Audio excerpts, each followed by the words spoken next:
Hello and welcome to Doyt L. Perry Stadium here on the campus of Bowling Green State University here in Northwest Ohio. Miami hits the road for the second time in Mid-American Conference play this afternoon as they will take on the Bowling Green Falcons. Luke West Poley with you here, joined by Patrick Geshan shortly. Miami coming off a win at home in their first conference home game of the season last week against Kent State. RedHawks jumped out to an early lead. It dwindled late, but they were able to hold on for a 27-24 victory over the Golden Flashes from Kent. A quality win for the RedHawks to pick up their first MAC win of the season for Bowling Green, coming off a pounding against Buffalo last week here at home. They lost that one 38-7. Scott Loeffler's team has been very inconsistent throughout the year, and seems like we've gotten a different Bowling Green team every single week. Don't really know what to expect from this Bowling Green side, so a lot of potential for the team as they take the field looking to improve to 2-1 in MAC play today. Miami hitting the road once again for their second time in conference play. First conference game of the season came a couple of weeks ago as the RedHawks lost it late. 24-20 was the score against Buffalo, with Miami giving up a late touchdown to lose that one.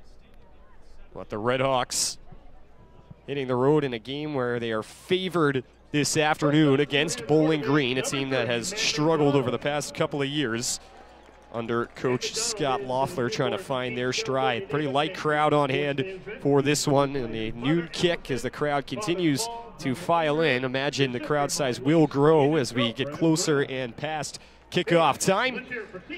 Perry Stadium only about a third full or so right now on a chilly day here in Northwest Ohio. Temperature hovering in the high 40s, low 50s, with the wind blowing very hard from the right side to left side of the field. Definitely should affect the kicking game throughout this game.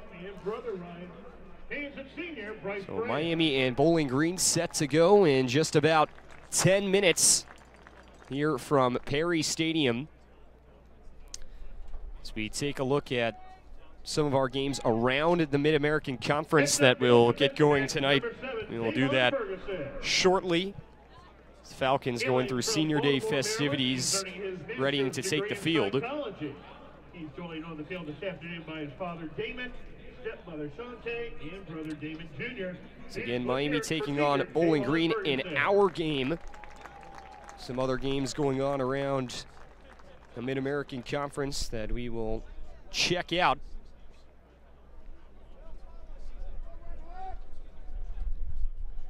Our next senior is defensive end number 11, Carl Brooks. Carl is from Lansing, Michigan, and is earning his degree in individualized studies. He's joined by his mother, Aretha, father, Owen. Connection issues. There we go. Mid-American Conference games getting underway at noon. Central Michigan taking on Akron. Chippewas 0-2 in MAC play, as are the Zips. Both teams coming in at 1-5. Central Michigan favored by 12 points in that one. This, along with that game, the only two getting going at 1 o'clock. Buffalo heads to former MAC team UMass to take on the Minutemen in Amherst. That will be a 1 p.m. start this afternoon. Ball State hosting UConn in Muncie. And in MAC play, Northern Illinois heads to Eastern Michigan for a 3:30 kick. Kent State battling Toledo, also at 3:30. And Ohio taking on Western Michigan in the nationally televised game from Kalamazoo, also a 3:30 kick. I think it's time we welcome in Mr. Patrick Geshan, our play-by-play man for tonight, who is back from UMass Lowell last weekend, covering hockey, back on football this afternoon. And Patrick, it was a good win for the RedHawks last week. They almost seemed like they tried to lose that game against Kent after getting off to a really, really good start, but able to hold on. And now a big chance presents itself on the road against a Bowling Green Falcons team that you probably should beat, but you never know what you're going to see on the other side. You don't ever know, and obviously if the RedHawks last week was the response needed after such a tough, terrible, some people would say disgusting week against Buffalo on October the 1st, when you lose that game by 4 points against the Bulls that you probably should have won. after the Kent State game, RedHawks, really good job to close that one out late, use the depth. Chuck Martin said this week, everybody contributed to that win last week, offensively and defensively. It was a good team effort, team win, and that was one of the things he really stressed. So that was really good to see for Miami coming off the abysmal Buffalo week. But it's a new game, Luke. How does this team come out? It's an earlier game. It is on the road. It's a little bit chilly here in Bowling Green as we get underway. A Falcons team that is going to really look to respond after their terrible loss against Buffalo last week on this field. So a lot of factors coming into this game, and Miami's going to have to show up early to have success here today. Absolutely. And looking at that Falcons team, they come in at 2-4, and it's been a really weird year here as they are 1-1 in Mid-American Conference play. But you look at every single game they played. They went to the Rose Bowl week 1, took on UCLA. Yep. They lost 45-17, but they hung tough in that game for quite a long time. Really, a lot of people thought UCLA might have been on upset alert in that game before they eventually pulled away late. You know, although they lost, it was probably a good performance from the team throughout the majority in week 1, but then you follow it up, you come back home and you lose to an FCS opponent. Of course, it was the 7 overtime game, a wild one against Eastern Kentucky, and then they followed that up by beating a Marshall team that was fresh off knocking off Notre Dame on the road. I mean, it's just a million different things and ways you could draw it up for BG through their opening few weeks. They picked up a win a couple of weeks ago against conference foe Akron by a field goal, 31-28, and then last week, as you mentioned, probably the worst game of the season for this Falcons team, as they just did not look ready really from the start and took a 38-7 loss against Buffalo. And their head coach Scott Loeffler said the reason why was there was no emotion in their play last week. He said we just didn't make plays. He said really wasn't knocking his kids per chance. He was really throwing himself under the bus this week. He took responsibility for it. But he said basically everything went bad last week that could have possibly gone bad against Buffalo. He said, we did things last week that I have never seen in my time here. We cannot let that happen again. That's the moral of the story. So that's what Bowling Green is up against here. You got to respond from that and with force. And the preparation this week for Bowling Green has probably been just top-notch, really good. A team that's going to try to execute the best they can coming onto the field here in front of their home crowd today, where they don't want to embarrass themselves in front of their home faithful on their field. So it's just a lot of interesting storylines, but you're right, it's been a weird year for Bowling Green. It seems like Bowling Green has a lot of weird football years as you look down the stretch, but a Falcons team that knows they need to respond, a RedHawks team that wants to continue the momentum, and this is a division, Luke, that's wide open at this point. We don't know who's going to win. There's really not a clear favorite at this point, so it makes these games that much more important as we come down the stretch here, and we're already looking at kind of the end of the season already. Crazy to think that, but weather's getting colder, the games get more important, and a lot of stuff on the line for each team here tonight. Yeah, only 2 more games on Saturdays for the RedHawks before the bye week, and then they will start to get to those midweeks. And yeah, it's certainly been an interesting one, like you mentioned, with that win against Kent State, especially last week. You got to think the MAC East is now wide open. If Miami had taken that second loss in conference play we talked about in the pregame last week, that almost feels like they were close to, if not eliminated from MAC contention, especially if you didn't have the tiebreak against Kent, who everyone's kind of expecting to be near the top of the MAC East at the end of the season. You're able to win that. You get the tiebreak over the Golden Flashes now, but you got to finish it out throughout the rest of this season. A lot of important games here in the Mid-American Conference, and this one for Bowling Green almost feels like a must-win. It's definitely their most important game of the season, because when you have a week like last week, things tend to go one of two ways. You can either, like you said, have the really good prep, be 100% ready, have a lot of energy from the start, or things can kind of go into a tailspin and your season will not look good towards the end. So a really, really important week for the Bowling Green Falcons as they take the field in front of this home crowd looking for a rebound. Miami looking to continue off a pretty strong performance, strong team win last week, and they will continue to fight with many other teams in the MAC East as they try and make their way to Detroit at the end of the season. We'll take a short break. Kickoff coming up in just about 4 minutes between Miami and Bowling Green here from Perry Stadium. Back in a moment. This is Miami football on Red Hawk Radio.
All right, we welcome you to Perry Stadium here in Bowling Green, Ohio. A very windy Bowling Green, Ohio. Surprise here early on this Saturday afternoon from the northwestern part of the state.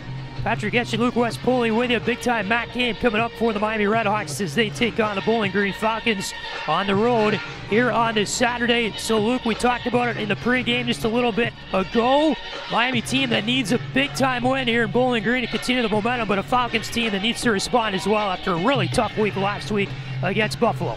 Yeah, on the Miami side, this is a game that you know you should win. The RedHawks have been good against the Falcons over the past couple of years, but it's a game that you gotta pick up a big win on the road, and you want to feel like you're in control, especially after a game that kind of got out of your control last week, although you were able to hold on late. And like you mentioned, for Bowling Green, this is a big opportunity for a bounce back. You cannot have the same performance like you had last week in back-to-back weeks. That is a recipe for disaster for the rest of your season. So a really, really big week for this Falcon team to try and turn things around and get their season back on track, trending in the right direction. Should be a fun one, a lot on the line for both of these squads. Bowling Green won the toss. They elected to defer. The RedHawks are in white uniforms with red numbers, red names on the back, a red number on the front, white helmets.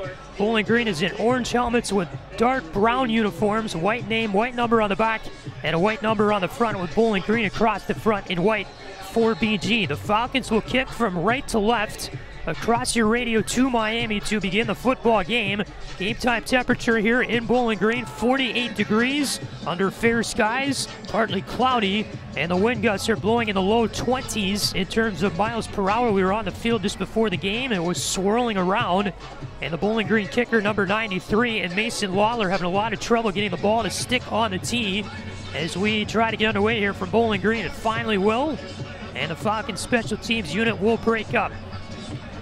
So the RedHawks will move from left to right as we get going here in the first quarter. Lawler raises the right arm, will send a pooch kick forward on the ground with the right foot, picked up by the RedHawks. Jalen Walker at the 10-yard line near side. He'll plow his way forward, moving across the field to the far side, out past the 20-yard line, brought down by a pair of Falcons at the 22, and it will be 1st and 10 from there for Miami to start the drive, and we'll see Avion Smith and company again. Smith last week, 179 yards passing. That's a career high.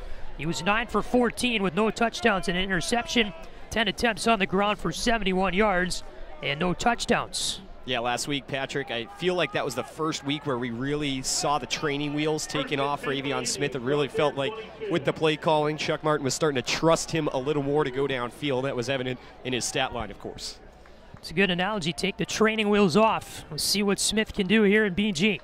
Receiver on either side, first down to 10, middle of the field from the 22-yard line. A handoff to Keon Mosey, who was to his left in the backfield trying to hustle his way to the near side.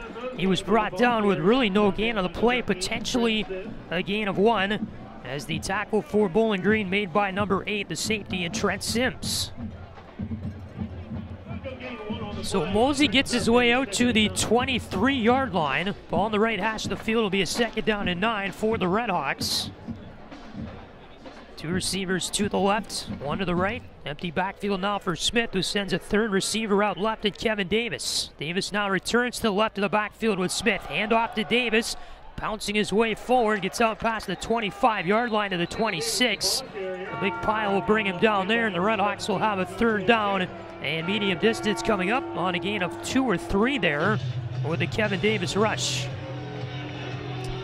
Yeah, RedHawks did a good job last week rotating a lot of those backs, getting them some reps in. Thought all of them were pretty good. Kevin Davis probably had his best week of the season last week in terms of his touches, and he had a solid run there to set up a manageable 3rd down for the RedHawks. 3rd and 6 from the from their own 26-yard line, rather. Smith, empty backfield, looking to throw, scrambles forward, will just keep the football.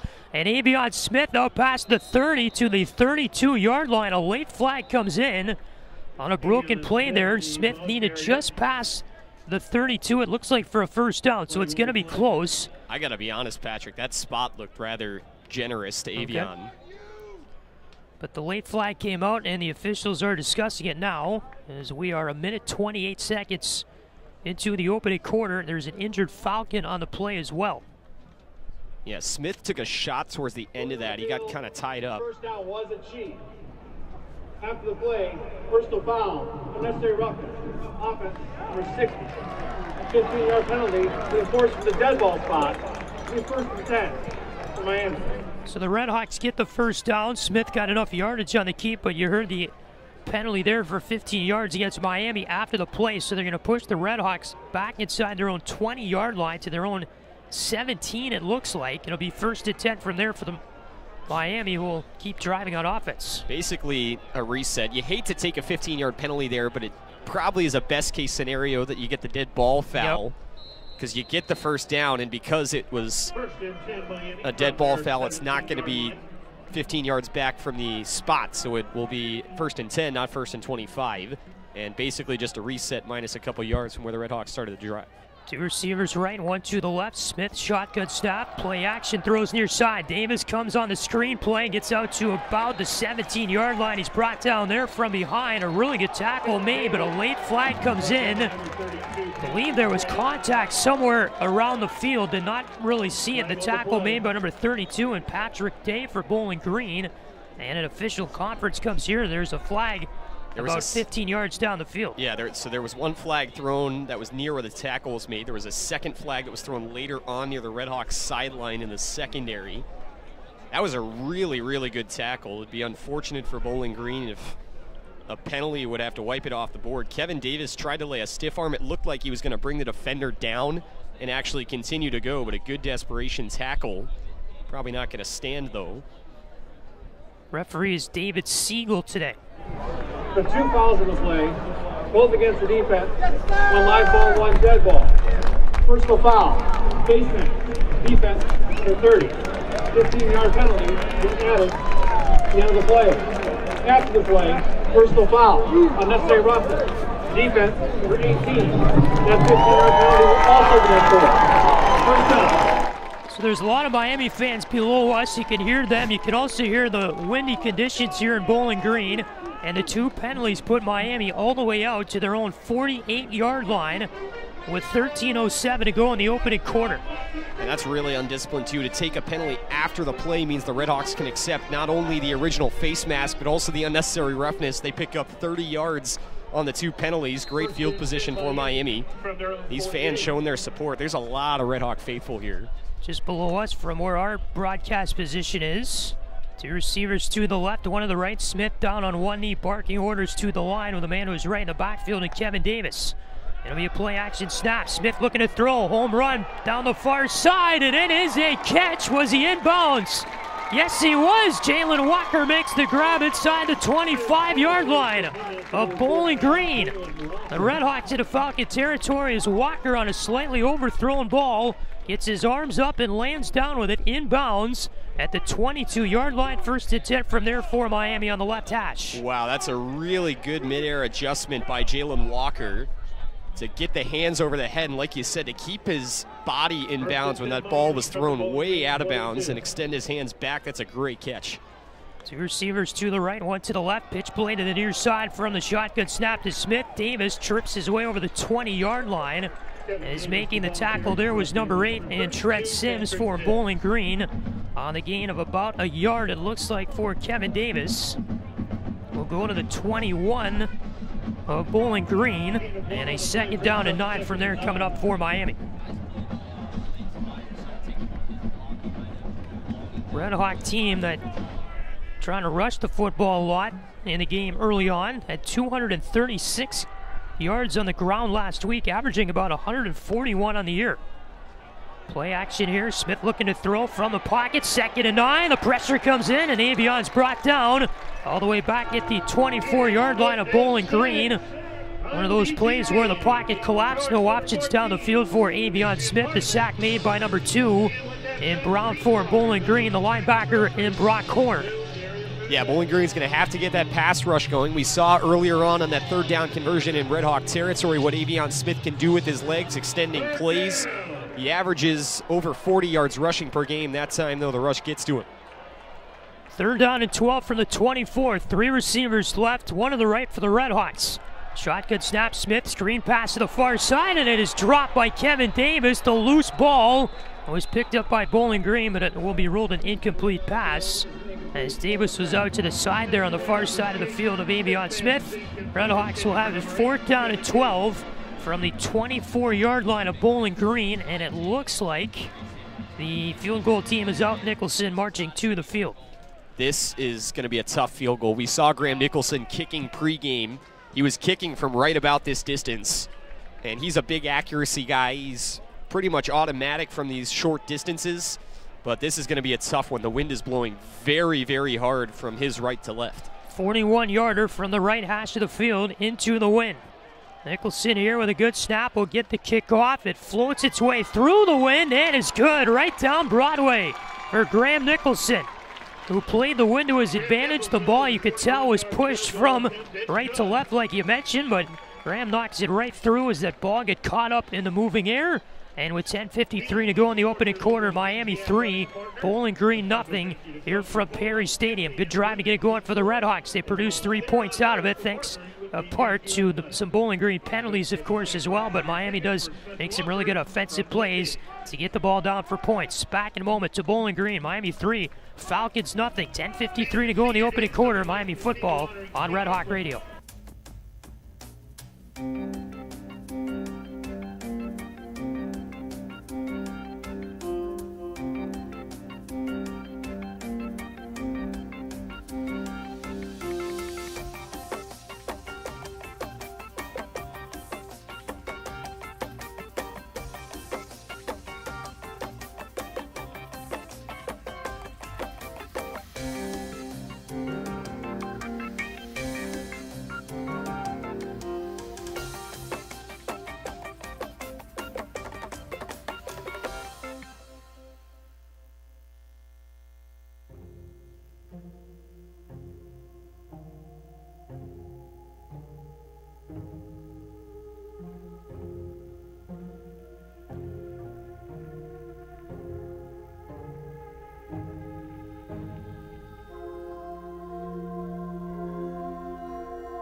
.10:53 to go in the opening quarter here from Perry Stadium at Bowling Green. Patrick Geshan, Luke West, Poley back with you high above the field. RedHawks go down on the opening drive and get a 41-yard field goal off the right foot of Graham Nicholson to take the lead. After the opening drive of the game, Bowling Green will get the football here to start their offensive day, after Nicholson will kick it off back to the Falcons. So the RedHawks have the ball on the far side of the 35-yard line, resting on the tee for Nicholson. Will send it away with his right foot back to BG, who will move from right to left here in their opening offensive drive of the first quarter. They get a whistle. The ball came off the tee just about a step before Nicholson was about to send it forward, so the kick wasn't very good. They're going to whistle the play dead, and we'll do it again. Yeah, this may be... This is common up here. Yeah, this may be a day where you're going to have to bring somebody down to hold that ball on the tee. Yep. We'll see. But both kickers have already struggled with it. Bowling Green had a lot of trouble getting the ball on the tee to start the game. Nicholson there had it resting on the tee well, and the wind picked up when he was about 2 steps shy of the tee and fell over as he was making the kicking motion. So they blow it dead. We'll do it again. Nicholson raises the right arm, will march his way forward. And this time it is a clean kickoff for Graham into the wind. Ball will die out at the 5-yard line, be returned on the far side by the Falcon returner. Will get his way up to the 24, brought down by a pile of white uniforms of Miami there. And on the return for BG was number 19, to Ron Keith, who's averaging about 22 yards a return this season. Gets his way to the 24-yard line. It'll be 1st and 10 from there for BG. Falcons will send out Mac McDonald, their quarterback, 6'3", 210 senior from Newport Beach, California. Passed for 1,218 yards this season, rushed for 103. 281 yards through the air last week. Play action on 1st and 10. McDonald, bullet over the middle. There's an incomplete pass intended for number 88, Christian Sims, the tight end for Bowling Green. But a really good breakup there was made over the middle by Salopek of Miami. And it will be 2nd and 10 for the 24-yard line as Salopek laying the contact, I should say, before Sims could get firm hold of the ball. Yeah, that's the Salopek special. Not necessarily a guy to put his arm in there and break up the pass that way, but he's a guy that will sit behind you and light you up as soon as you touch the football. Ball on the right hash. McDonald, 2nd and 10, will throw a low pass incomplete. The intended receiver that time, Odu Hilaire, the senior from Belle Glade, Florida. Just too low for Hilaire to pull in. Nobody really defending in the area there for Miami. McDonald, 2 shaky passes. He was under heavy pressure there, too. First one was wobbly. The second one was just low. 3rd and 10 for BG on their own 24-yard line with 10:38 to go in the opening quarter. 2 receivers left, 2 to the right. McDonald working from the shotgun as a man to his left in the backfield. Shotgun snap to McDonald, looking to throw, more pressure. He'll get a pass off to Ron Keith, the catch, 2 yards shy of the 1st down, and he'll march his way over the line. Beg your pardon, they're going to spot him, I think, about a half-yard short. It'll be 4th down. I thought Keith got over the 1st down marker there. We're standing right on it. They're going to mark him a half-yard short. Underneath pass thrown by McDonald out of desperation. The pocket collapsed there. And Keith, who came out of the backfield with the grab. Bowling Green a 4th and inches here on their own 33-yard line, and the whistle is blown before the snap. They're going to review the spot of the ball, as you could see a lot of discontent over on the BG sideline about the spot, which I thought, Luke, and we're standing right on the line here, was well short. I thought Keith had plenty for the 1st down there, at least a yard. Yeah, he kind of met contact about 2 yards behind the line to gain, but the Miami tackler that was on his back almost pushed him over that line. He looked like he got it by probably 2 or 3 yards. I was really surprised to see the official mark him a half-yard short, and then it actually looked like they moved the ball back even further than the official's original spot. So he's going to be about a half-yard short still, but he was marked probably a step short right off the rip. And now BG did keep the offense out onto the field before they announced the review. They were taking their time, I'd imagine, because they thought a review was coming. But we'll see if they decide to continue to keep the offense out there. That'd be a risky play this early on, that deep in their own territory. But that was a really nice play by the entirety of the BG offense, really. We've seen the Miami pass rush be very good early on, but Matt McDonald was able to just get it out, and now we'll get our call. It's going to stand. So they do rule Keith about a half-yard short, maybe just not good enough looks at it. I don't know. But yeah, to me, it looked just from up here, we're 3 stories above the field. Yeah, and I to be fair, the call stands terminology does mean that they can't definitively confirm that their spot was indeed the case, but BG is going to keep the offense out. 4th down and less than a yard from the 33-yard line. McDonald to the line for the quarterback sneak, and he will get plenty there. 2 yards past the 1st down marker as he just turned on the jets and motored through the pile.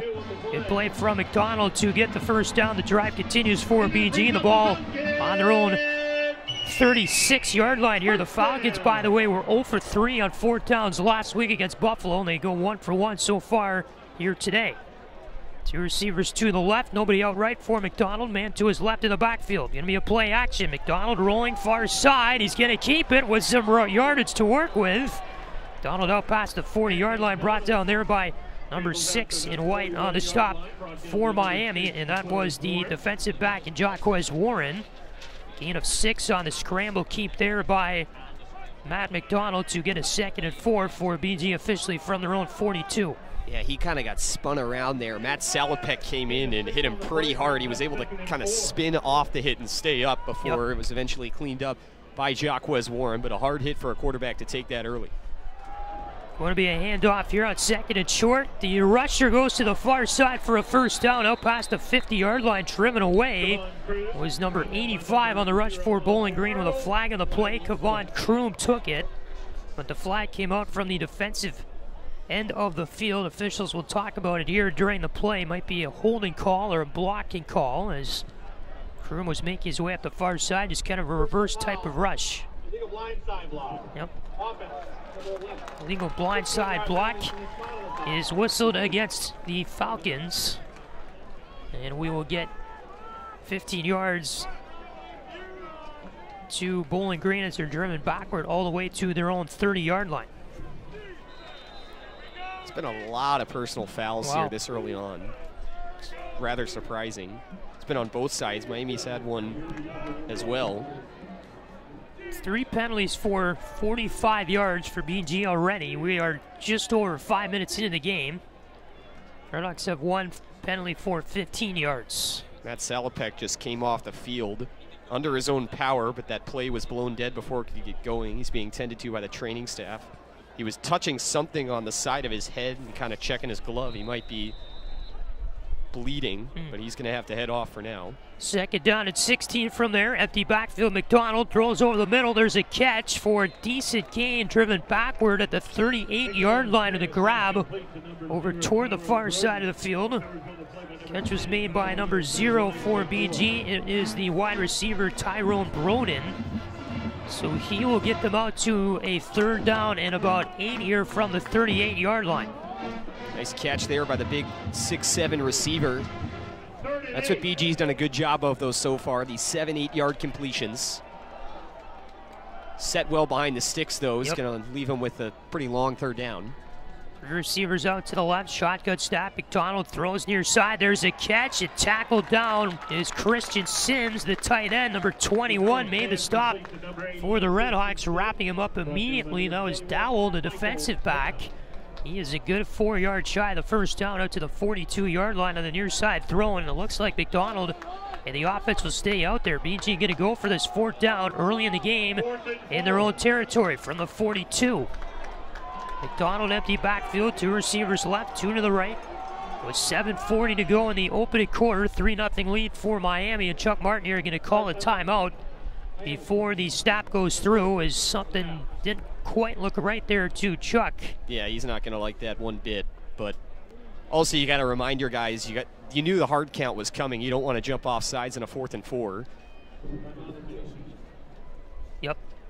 But yeah, really gutsy call again by Bowling Green, trying to go for it for their second 4th down, still on their own side of the field. So turn into a media timeout as well. 7:40 left, opening quarter. Miami 3, Bowling Green nothing. Falcons with a big 4th down when we come back. Miami football on Red Hawk Radio.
.740 is left in the opening quarter here from Perry Stadium in Bowling Green, Ohio. Patrick Geshan, Luke West Poley with you high above the field from the northwestern part of the Buckeye State.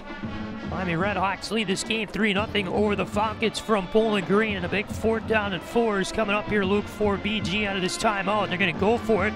It looks like here on their own 42-yard line. This is a big risk for Scott Leffler and the squad. It's gutsy stuff, but when you're trying to win in the way that Bowling Green is, you're trying to bounce back, you want to bring that energy that you really did not have last week. This is a way to do that.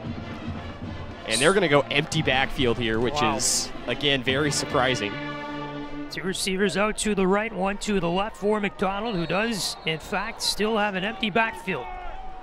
Timeout is over with. As McDonald peers over to the sideline in front of this 4th down and 4. Shotgun snap, McDonald looking to throw over the middle, and that ball is caught with a flag on the play for a 1st down to the 49-yard line. Holding on to that with a really good grab was number 19 for BG, and that was Teron Keefe. Couple of RedHawks there to bring him down, Salopek and McWood.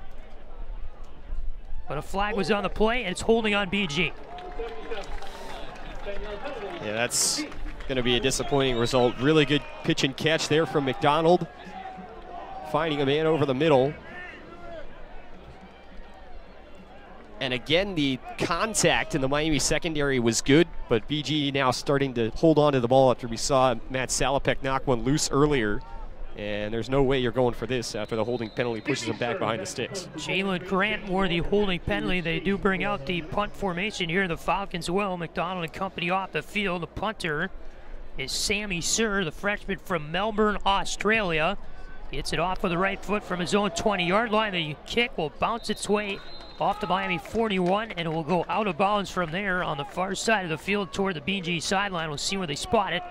Looks like it goes out of bounds at the 40, and that's where the drive begins. 1st and 10 for Miami. When we come back, 7:17 to go in the first quarter of play. RedHawks get it back after a good defensive stop. They lead it 3-0 over Bowling Green. This is Miami football on Red Hawk Radio.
.17 to go in the opening quarter. Miami 3, Bowling Green nothing. It will be a 1st and 10 from the 40-yard line of their own for the RedHawks coming up on the left hash of the field out of our timeout. Patrick Getch, Luke West Poley back with you from Perry Stadium here in Bowling Green, Ohio. As Miami holding on to the 3-point lead. The crowd is filling in here from BGSU. A lot of orange and brown and black in the stands on the far side. The home stands were on the other side of the field, and A lot of red we see below us, which is good from the third story of the stadium.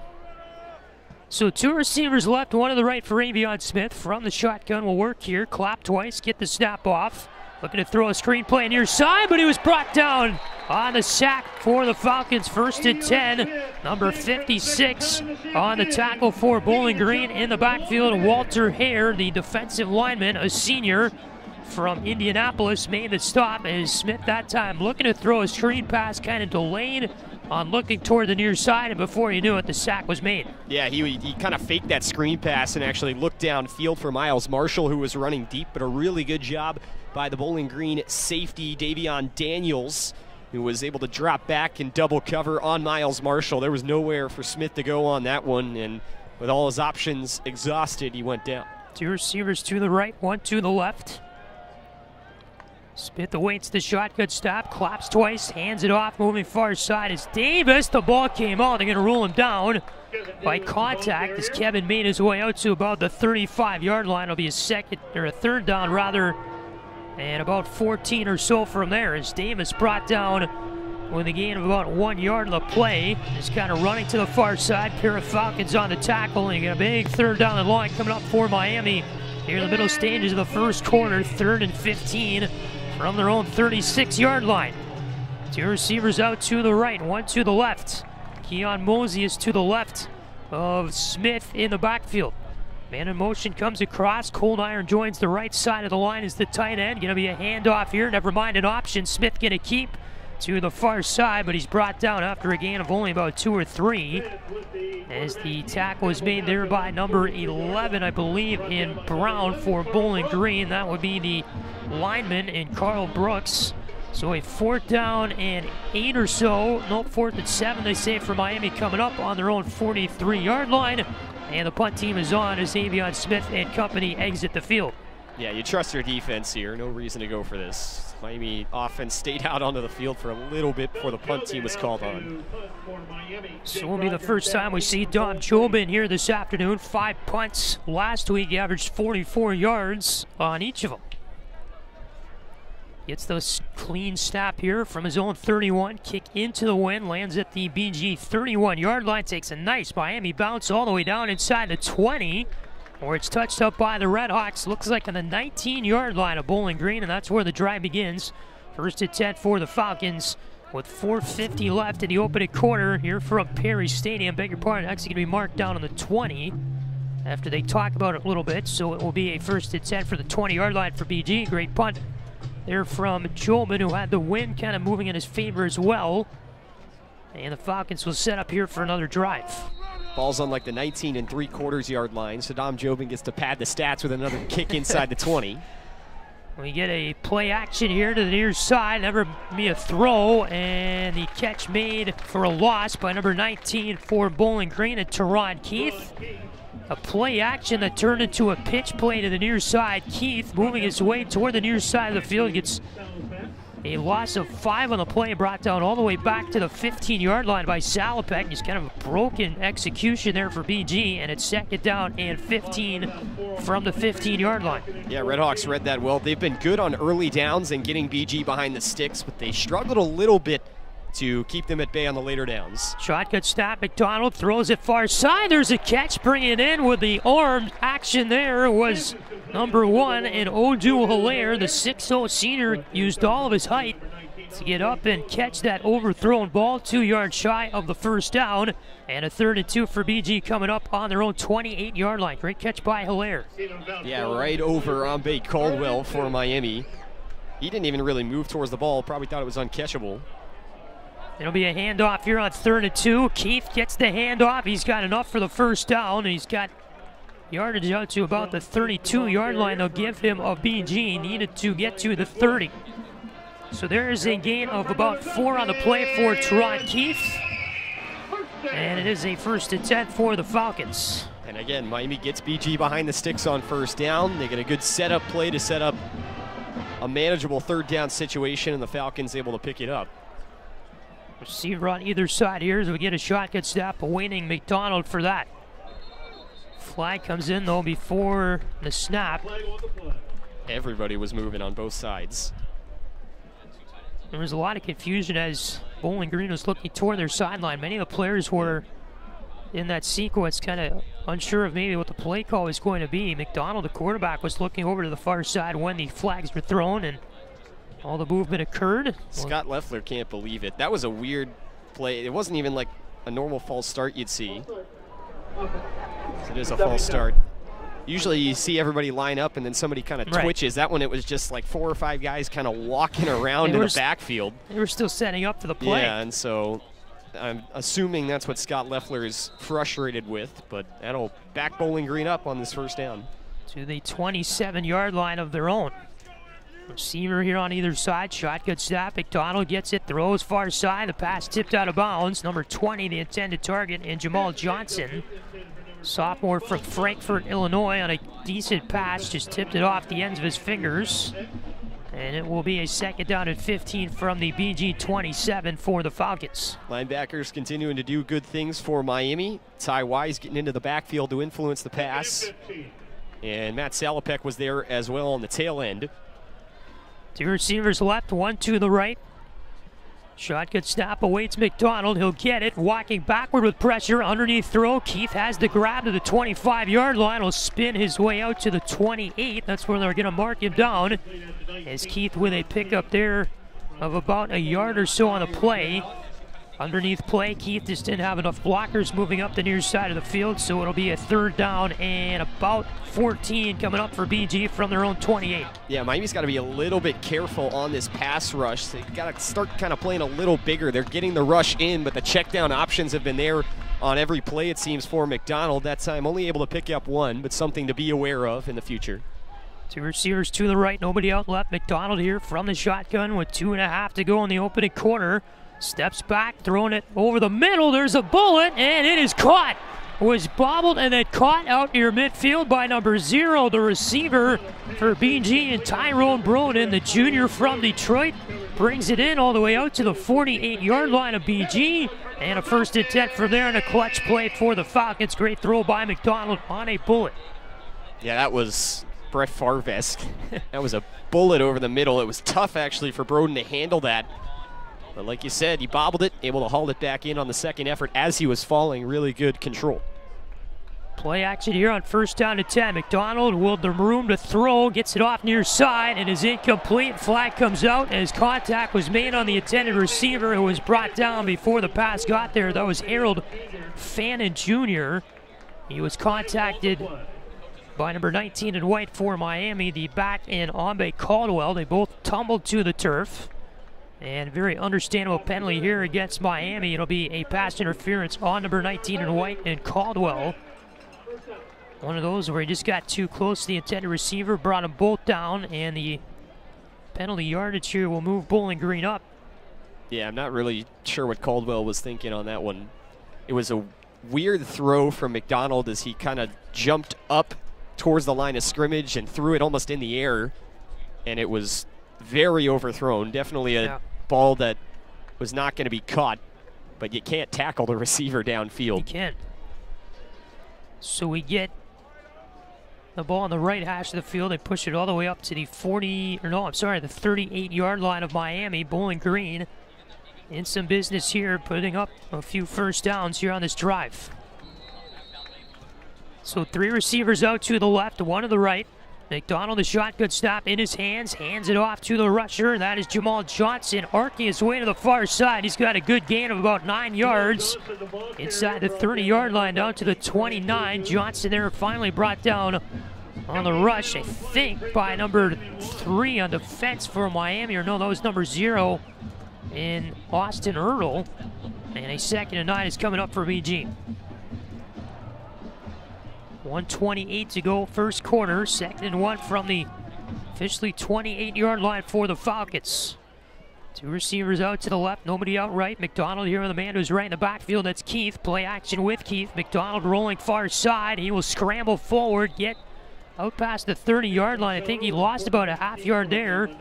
What was a design option and keep for McDonald. RedHawks got to him early. Couple of white uniforms there to bring him down. And it will be a third and about 2 coming up for BG back to their own 30-yard line. back to the RedHawk 30-yard line, I should say. Bowling Green in Miami territory. 2 receivers out to the left, 1 to the right. McDonald awaits the shotgun snap with a man to his left in the backfield. Snap in the hands. He'll hand it off to number 28, Jason Patterson, to the far side. And with plenty of yardage for the first down is the sophomore from Jacksonville, Florida, inside the 25-yard line to the 23. On the gain there of about 7 yards to move the chains for the Falcons. Miami continuing to struggle on 3rd down defensively on this drive. Just can't seem to get their defense off the field. 22 seconds to go, and the clock moving in this first quarter. The play clock is not running, so BG does not have to get off a play in this next 15 seconds now of the first quarter.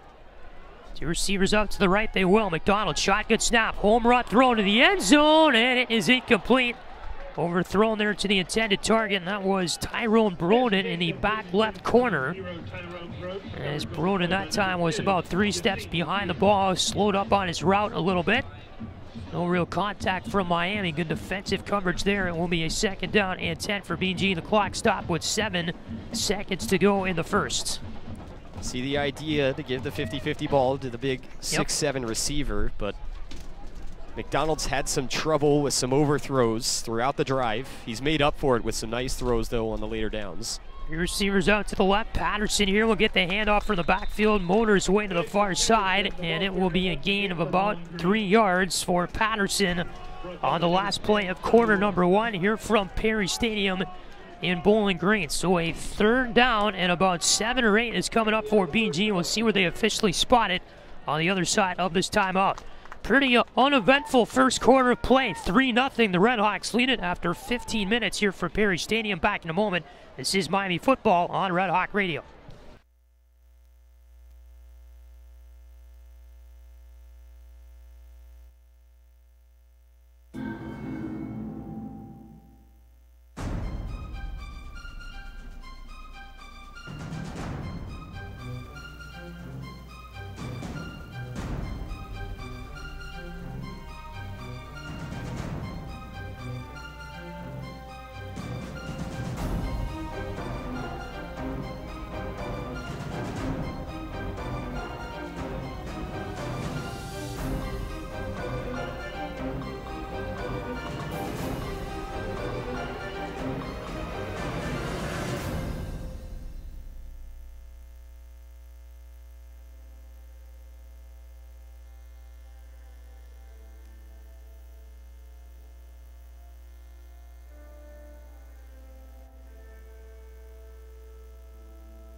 It will be a 3rd down and 8 coming up from the 21-yard line for the Bowling Green Falcons as we start the 2nd quarter here from Perry Stadium in Bowling Green. Patrick Geshan, Luke West Poley are with you as the Falcons march forward in Miami territory. They need 8 yards to keep the drive going. 2 receivers out to the left, 1 to the right for McDonald. Shotgun snap in his hands, throws over the middle. There's a catch to the tight end in Christian Sims, but he will get about a yard shy of the 1st down maybe. They're going to adjust the spot. Very close.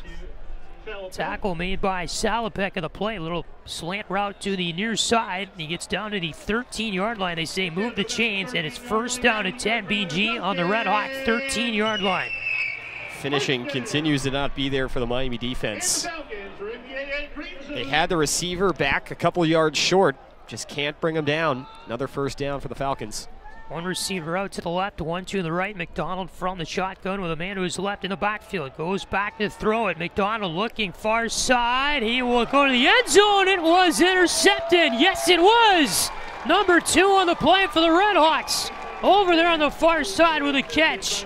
And Miami brings it in thanks to the help of Yassine McKee, the defensive back from Stockbridge, Georgia, who robs the pair of Bowling Green receivers over there in the area.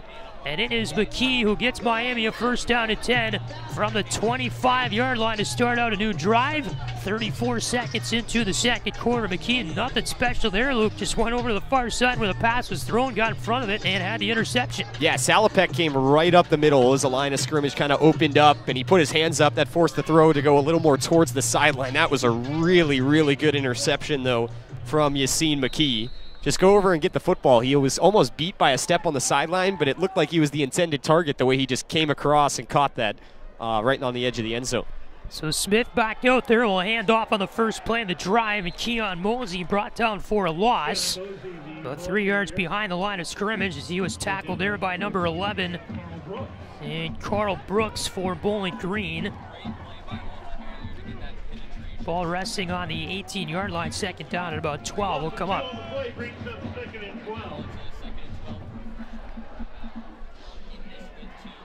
2 receivers to the left in the next play for Miami, 1 out to the right.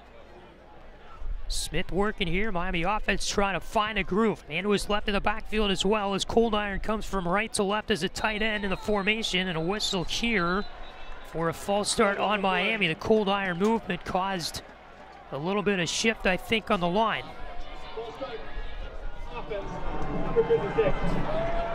So the offense whistled for the first false start. That was Miami's number 56 in Reed Holsky, the lineman.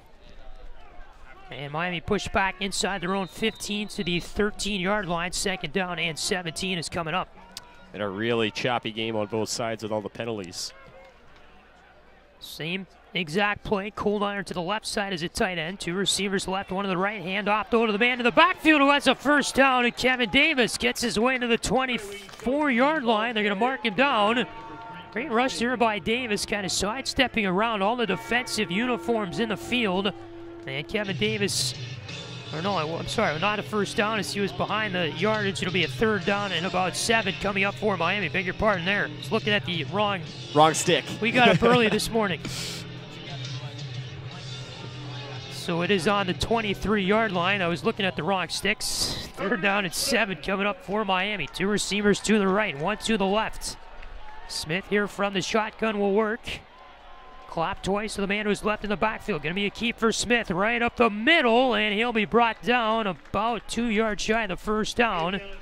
The tackle is made there by number 11 for Bowling Green and Brooks. And it'll be 4th and 2. Punt team is off for Miami, who ends up going 3 and out after the interception.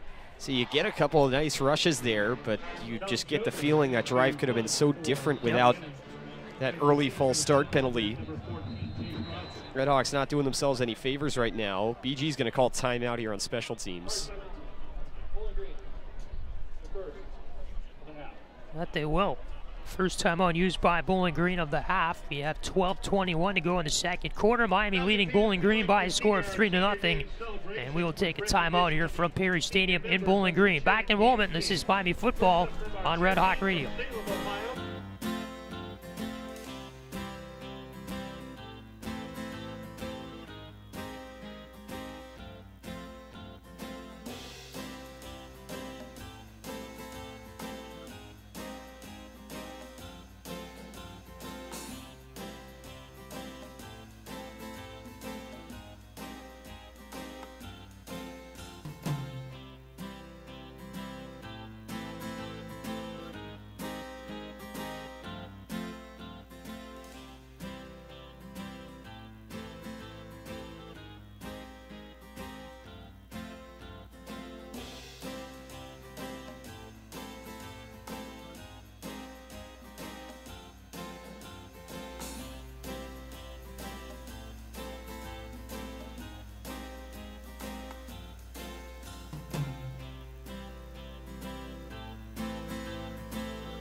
Welcome back to Perry Stadium here in Bowling Green, Ohio. The RedHawks will have a 4th down and 2 coming up on their own 28-yard line. There's 12:21 to go. In quarter number 2 of this football game, Miami in punt formation to send it away to Bowling Green. Tom Jobin is on for the RedHawks as the Falcons have a deep returner standing back inside the Falcon 30-yard line. Jobin ready to send it away from inside his own 15. I believe it's Keith back for BG as Jobin sends it away with his right foot. Spiraling punt is going to be caught, trying to return it from his own 28-yard line as Jake Rogers, junior from Medina, Ohio, gets his way all the way out to the 39. Rogers had defenders coming in very early on that catch, Luke. He decided to return it, could have easily made a fair catch. It all would have been well, but he's able to spin his way forward for a decent return on the play.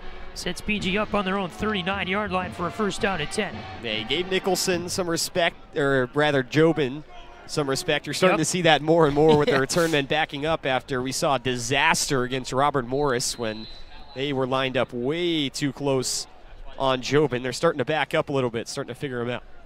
Handoff here on 1st and 10. Patterson, the rusher, over the middle. He's brought down after a gain of about 3 yards.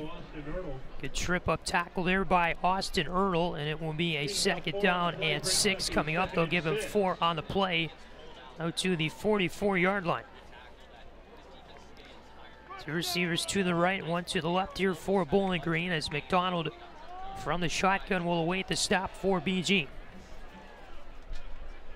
It's the handoff here, moving up the middle. Patterson down to about the 48, brought down by Salopek, who is on the stop for Miami. He's about a couple yards shy of the 1st down to the Falcon 48-yard line. It will be a 3rd and 2 from there for BG. Miami defense has really struggled in this exact situation throughout this game. BG's going to line up in the eye. Miami's going to load the box. You got to get your defense off the field. 1 receiver out to the right. It is a pistol formation here. McDonald under center for the snap.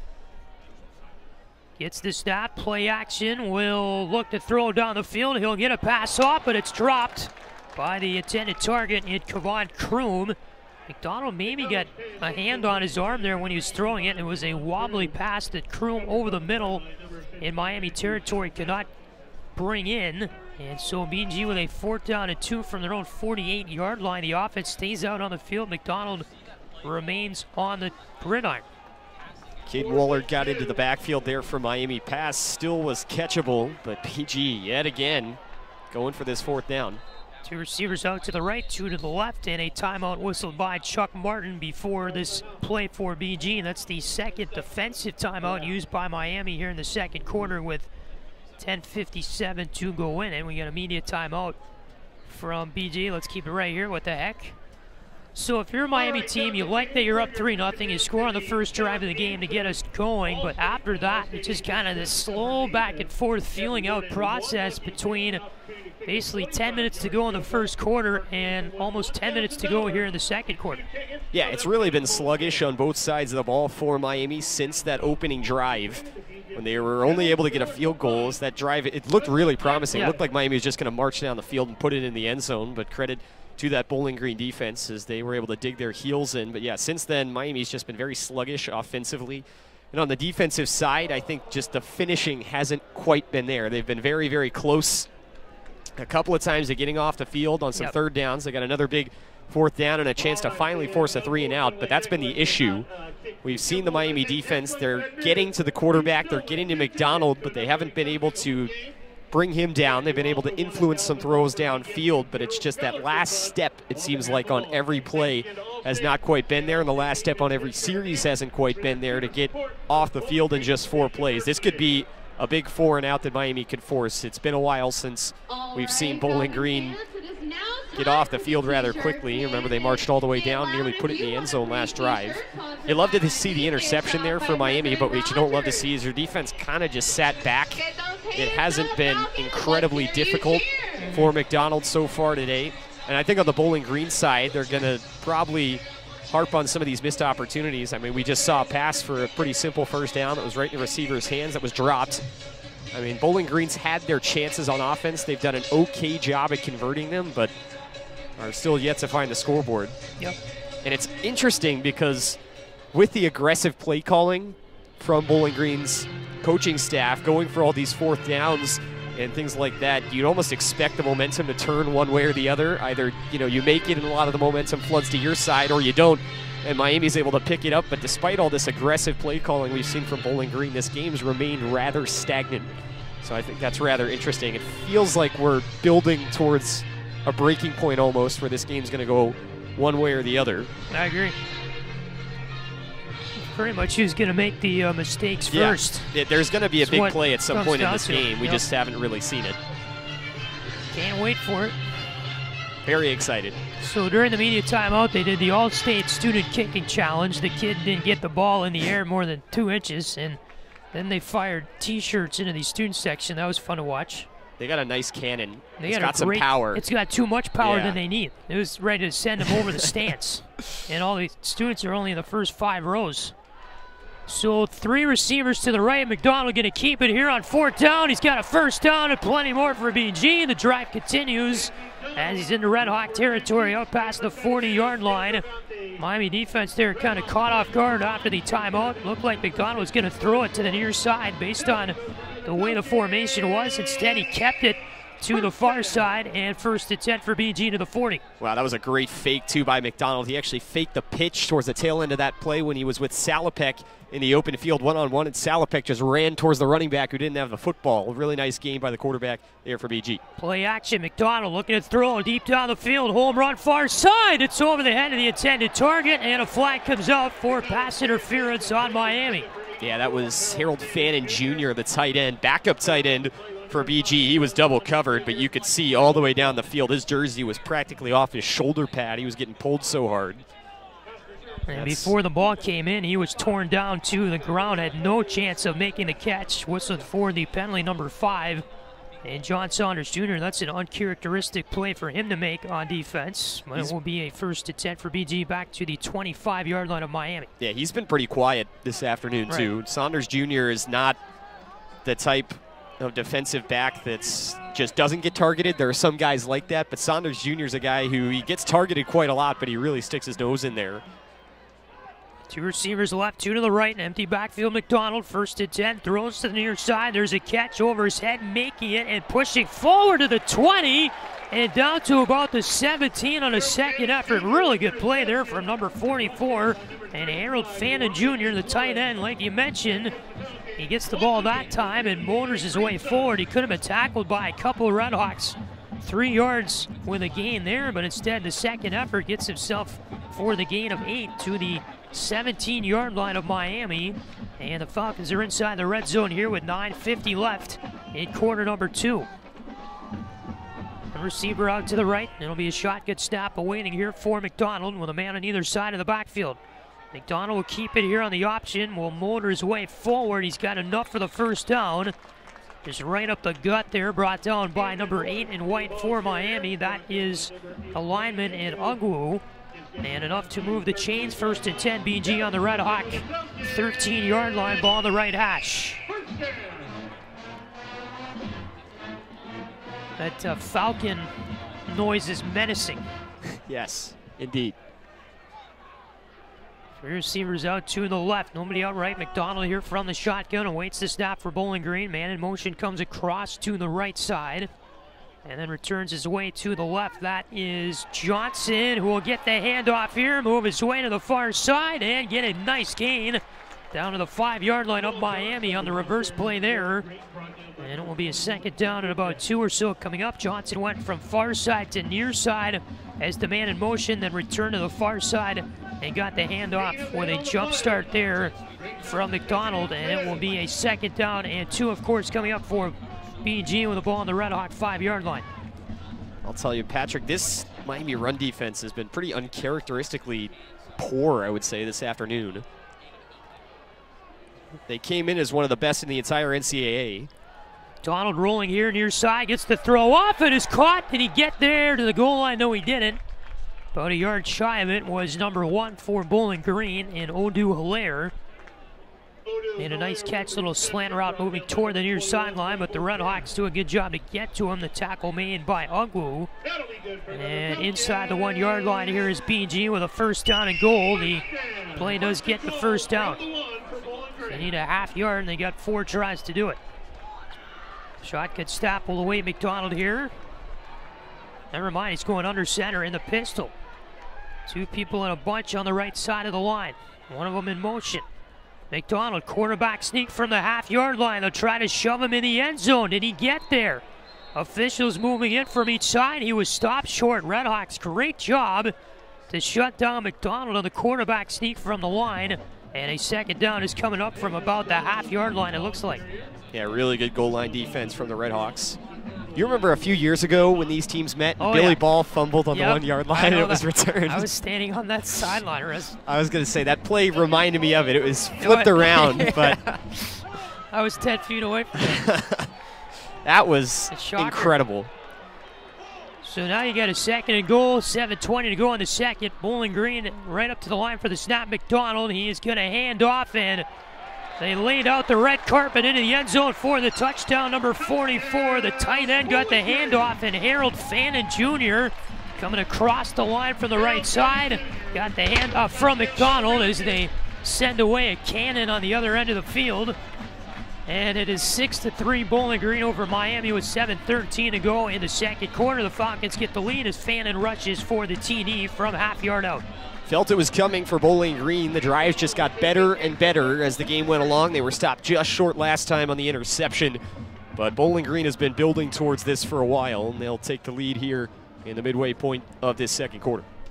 PAT try on it, and we'll knock it right through. That is Mason Waller, who remains perfect on the season, now 20 for 20 in PAT tries, and it's now 7-3 Bowling Green over Miami with 7:13 to go in quarter number 2. The half-yard touchdown rush puts the Falcons on the board. It came from Harold Fannin Jr., the tight end. 7-3 BG on top. This is Miami football on Red Hawk Radio.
7:13 to go in quarter number 2. Bowling Green 7, Miami 3. Patrick Geshan, Luke West, Poley with you high above the field here at Perry Stadium in Bowling Green, Ohio. As we look out across the flatlands on the northern part of the Buckeye State, I-75 flows beautifully from north to south in the horizon. And the trees are in full foliage. Peak foliage. Peak foliage.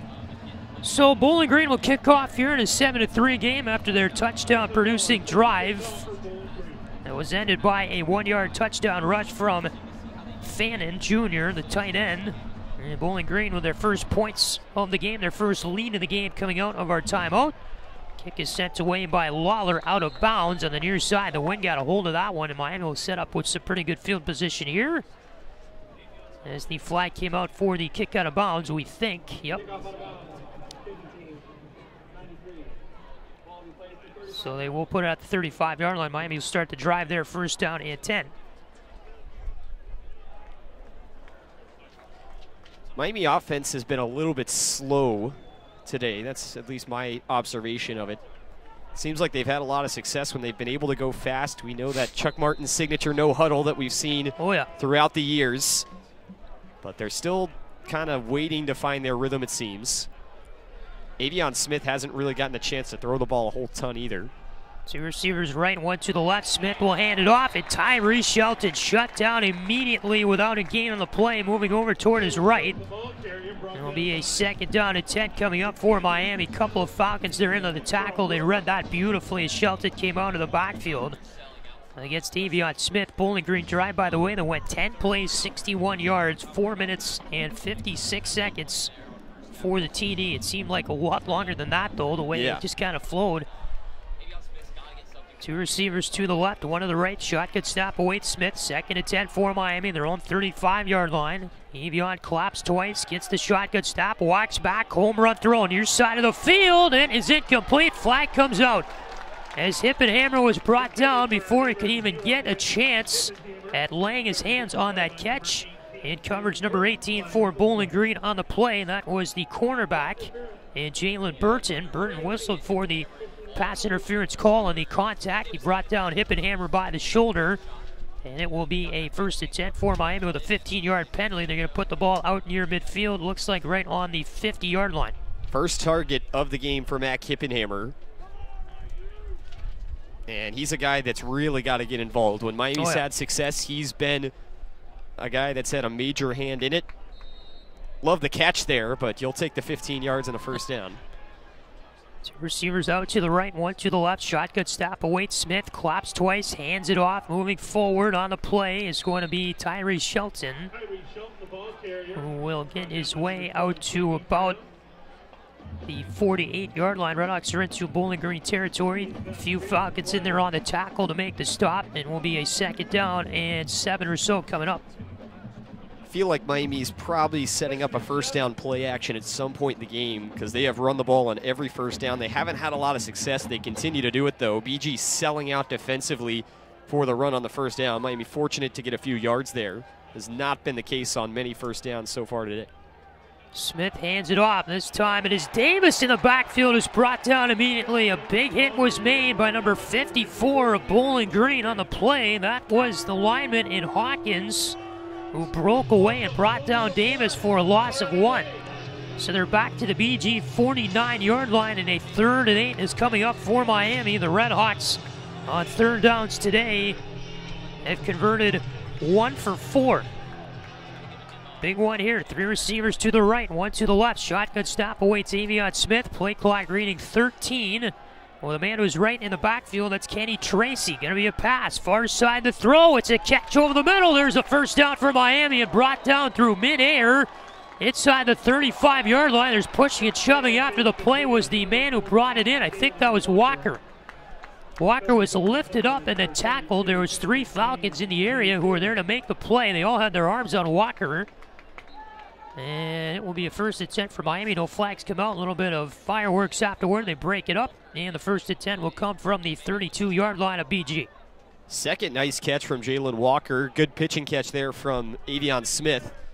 But Walker a lot more involved. We talked about on the broadcast last week, maybe not the season he's been looking for so far in one of his final years of eligibility. He's been here a while. He's been mostly a return man, but good to see him get some offensive reps. Smith over here on the far side. He's brought down way deep into the backfield, all the way on the other side of the 40-yard line. Number 17 made the sack for Bowling Green. That is the inside linebacker, and DJ Taylor, as the sack made of Smith. He was scrambling backward, pocket collapsed the whole 9 yards. When the snap came through, it is a loss of 9 yards, ironically, on the play, and it will be a 2nd and 19 coming up from the 41-yard line. 2nd and 19. Ball down to the 20. Well, they'll need the 22 for the first down, and the ball down on the 41-yard line. Smith, shotgun snap, hands it off. Tracy out of the backfield. He will get swallowed up by the pile, made his way inside the 40, moving toward the near side of the field down to the 38-yard line. You will have a third down and about 6 or so coming up for Miami. 3:34 to go. 3rd and 15, I'm sorry. I keep looking at the wrong stick. All the orange over there disguises it. It's camoed on the BG sideline. 3rd and 15. Sorry. You're right. Receiver on either side. Could be a handoff here. Kevin Davis swallowed up immediately.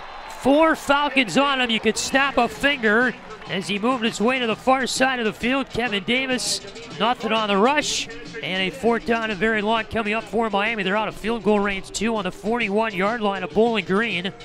So you're looking at what would be a 58-yard field goal, and Dom Joman is out to punt it away for Miami from right to left. Not sure what's going on right now with the Miami play calling, but they continue to just pound the run. Avion Smith's only thrown the ball 3 times in this first half. Not sure why that's the case. He's 2 for 3. Rogers back deep to get it for Bowling Green. End over end kick, short from Joman, and a fair catch made by Rogers in the 8-yard line inside the 10. I think they will put him down at the 9, actually, so it will be a 1st and 10 for BG from the 9. That's a good special teams play, at least for Miami, to end the drive. As they punt the ball back away to Bowling Green, and we have a media timeout with 2:38 to go in quarter number 2. Falcons 7, RedHawks 3. Bowling Green with the ball, and we come back. This is Miami football on Red Hawk Radio.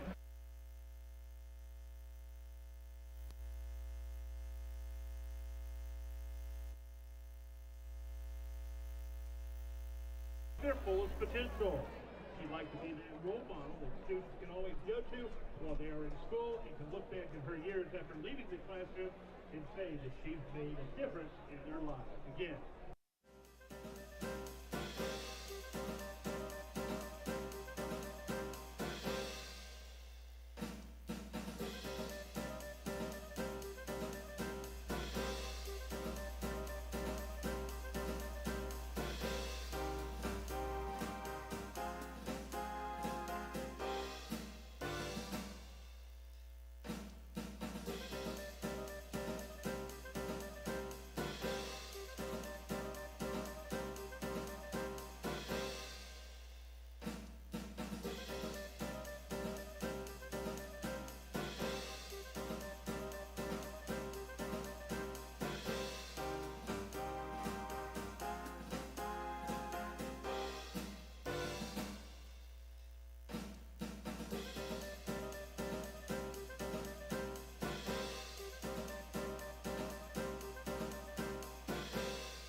2:38 to go in the second quarter. Bowling Green 7, Miami 3. We'll have a little halftime report coming up at the break. Luke and I will try our best. What's that, in 2 minutes, 38 seconds? Yes. Temperature has risen, by the way, to 52 degrees. We're outside here on the balcony.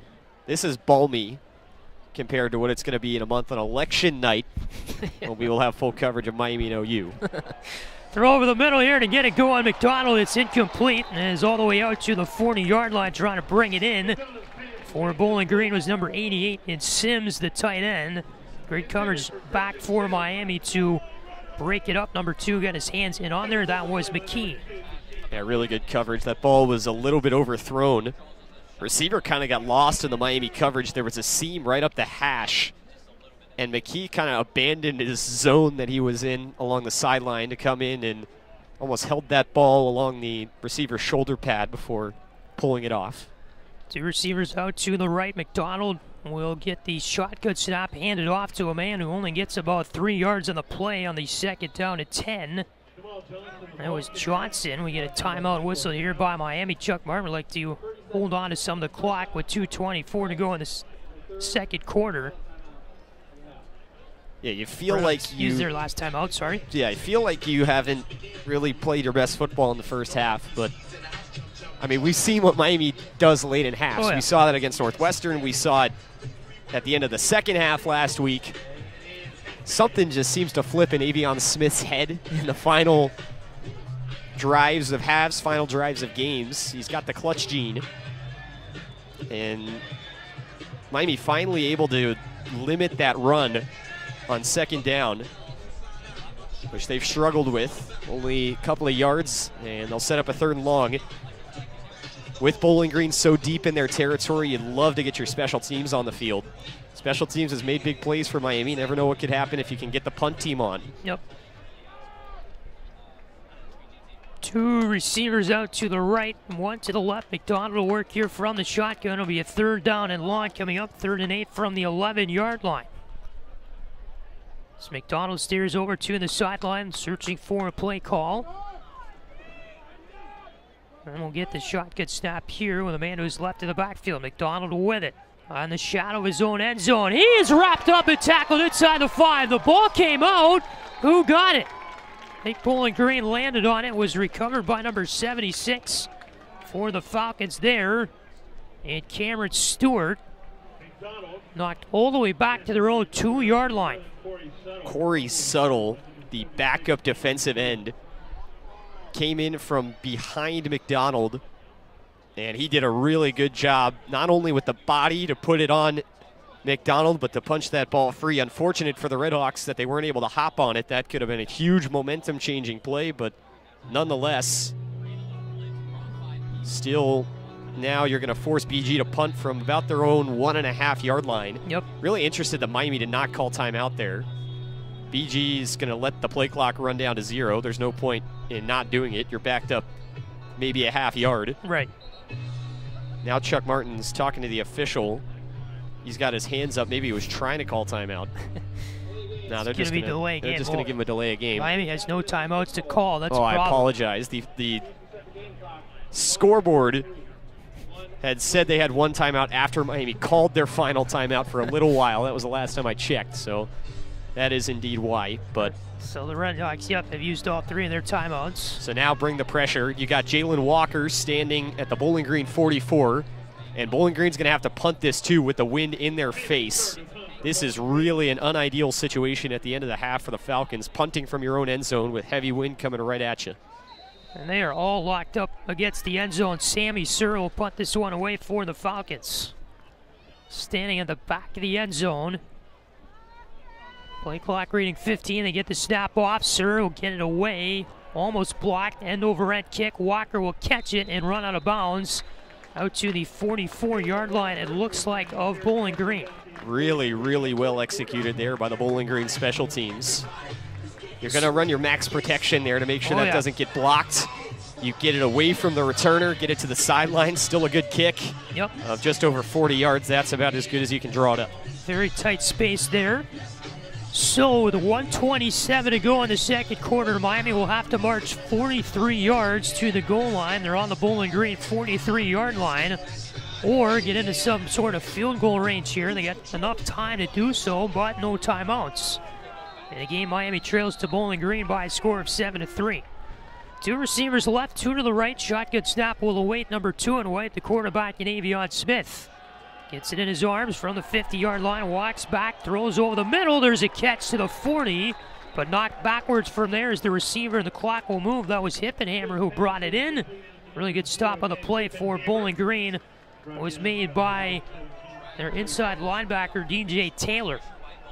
So 1:06 to go, clock moving here in the second. RedHawks on the 40-yard line. Smith throws far side. There's a catch. Cold iron knocked out at the 35. He'll stay in bounds. Stop was made there by number 4, into Sean Jones Jr. RedHawks right up to the line for the play. 3rd down and 1. Smith from the shotgun again, gonna keep it with a first down to the 30, down to the 25. Room to work up the far side. Avion Smith is inside the red zone. Tackled down there by a couple of Falcons inside the 20-yard line, down to the 19. And with 40 seconds to go, they stop the clock for a little bit. The chains get set up. Now Miami will go again. Two receivers left, one to the right. From the shotgun, Avion Smith to the end zone. The throw, far side, back corner. It's a catch. Was he inbounds? Yes, he was. Touchdown, Miami.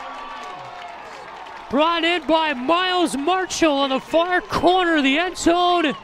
The right side of the field for Miami. Made a leaping grab against the Bowling Green defender on a great float pass there from Avion Smith. And Miami's back on top of the football game, 9-7 with 31 seconds to go in quarter number 2. Wow, Patrick, what do we say? Avion Smith just turns a corner on the final drive of the half. Comes in 3 for 4 with only 4 passing attempts on the day. He goes a perfect 3 for 3 on that drive and looking very comfortable there with the RedHawks working quickly, and they'll steal the lead away right before the break. Nicholson is on for the point after attempt here from a few yards away. Will knock it right through the uprights with the right foot. Nicholson continues with the good stuff in PATs this year. He stays perfect, 15 for 15 on the season. And Miami, with 31 seconds to go in the second quarter, takes a 10-7 lead. That is next level stuff on the throw from Avion Smith to the back corner of the end zone, where he connects with Miles Marshall, who makes his first touchdown reception of the season. First touchdown reception in a Miami uniform, with him being, of course, the Indiana University transfer. Just a nice floater pass back corner of the end zone. Why not try it there on an early down? And Miami converts to take the 10-7 lead. That's a lot of the stuff our RedHawks need to do more of, I feel like, in this game. Take risks. Yeah, we talked about in the pregame that Chuck Martin seemed to trust Avion Smith a little more last week.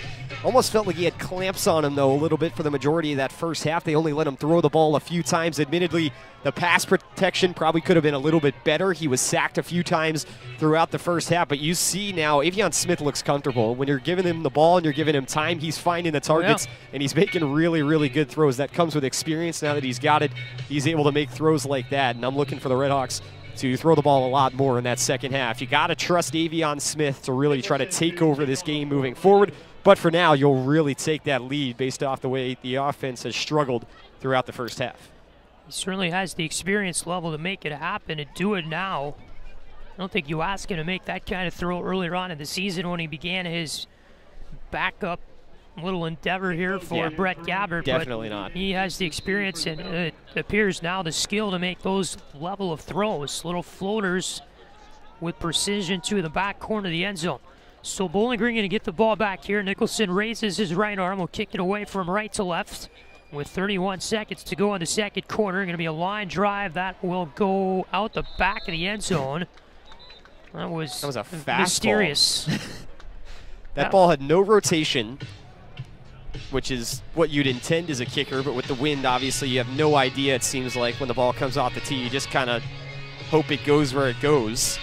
But that ball just couple feet off the ground, sped out the back of the end zone. Yeah. Bowling Green's got a couple of timeouts, down 3, but it looks like they're in a bunch formation. They might either need this or just run it. Looks like just they're going to down it. Victory formation here. Yep, for BG on their own 25-yard line. 31 seconds to go. He is taken by McDonald, and all the Falcons will rush to their locker room in the far left corner of the field. RedHawks go to their respective locker room in their white uniforms on the far side of the field in the right-hand corner.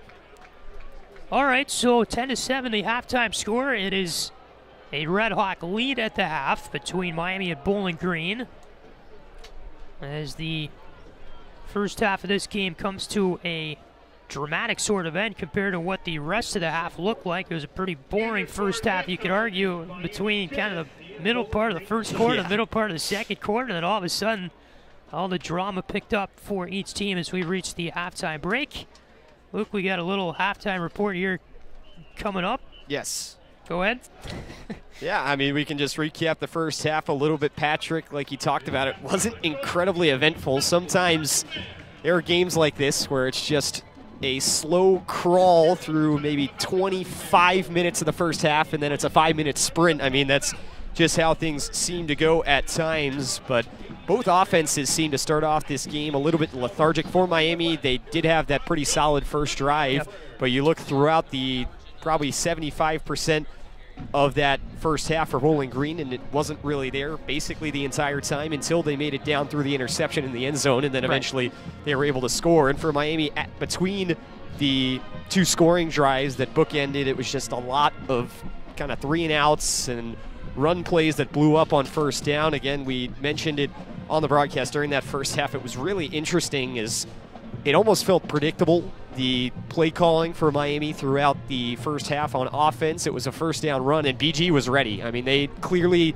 watched film. They did the scouting report. We talked about how after a week like last week, your prep's probably going to be pretty good, and that was very evident. The BG defense did a really, really good job. They looked up to the task in that first half, but you trust your quarterback. You see what Avion Smith can do, and you finally just maybe give up on what your initial game plan might have been, just to try and run the ball for 300-400 yards, and you let your quarterback try to work, see what he can do, and Avion Smith did a good thing to end the half, and you'll go in with the lead. Certainly got to be happy with that, despite how the offense moved in that first half. Yeah, you got to be really happy. I just like the way Miami responded there. A lot of lack of energy, you could say, in that stretch we talked about, middle part of the first quarter, the middle part of the second quarter. But after that, this team kind of turned it up a notch, found that second or third gear, and just kind of cranked the energy up both offensively and defensively. Really good to see, and just a really impressive way there to get the ball into the end zone. You had great field position. You got to take advantage of that opportunity with a minute and a half to go roughly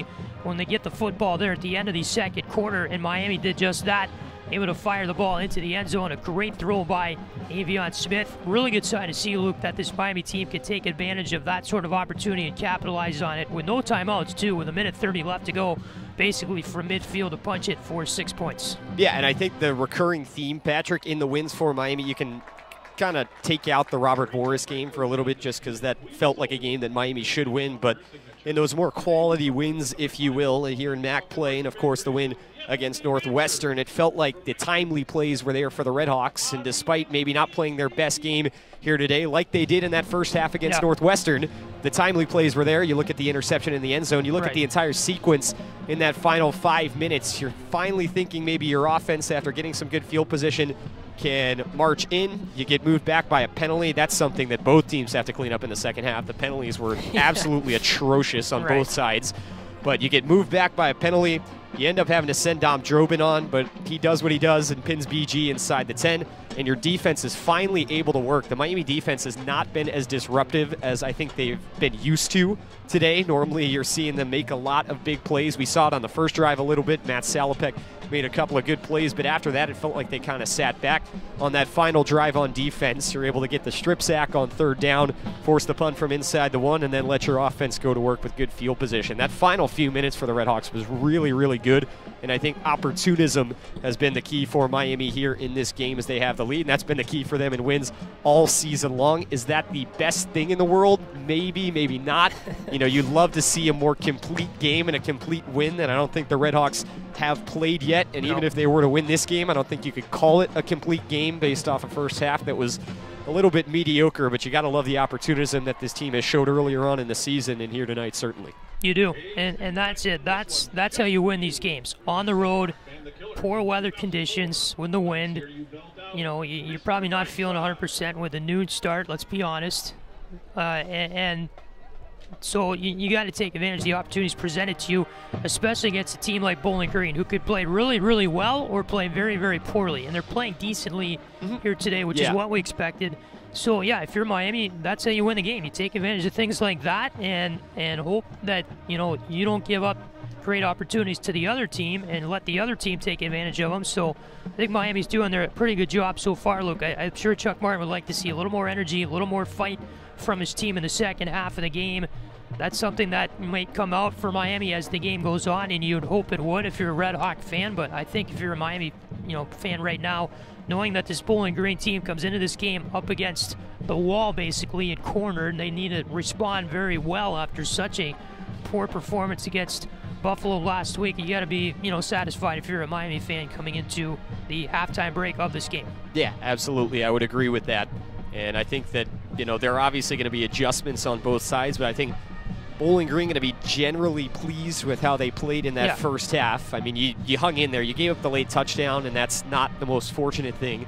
But, you're in the game, and that's been a theme for Bowling Green. I mean, they've lost a game in overtime, and they won a game in overtime. And they were in that UCLA game as well. They were not in the game really last week, but that was kind of the first time that Bowling Green was not in a game at all throughout the entirety of it. In the 38-7 loss to Buffalo, you're in the game. You've got a chance to win it here at home, and if you can make some adjustments, it's certainly on the table for this team. That it is.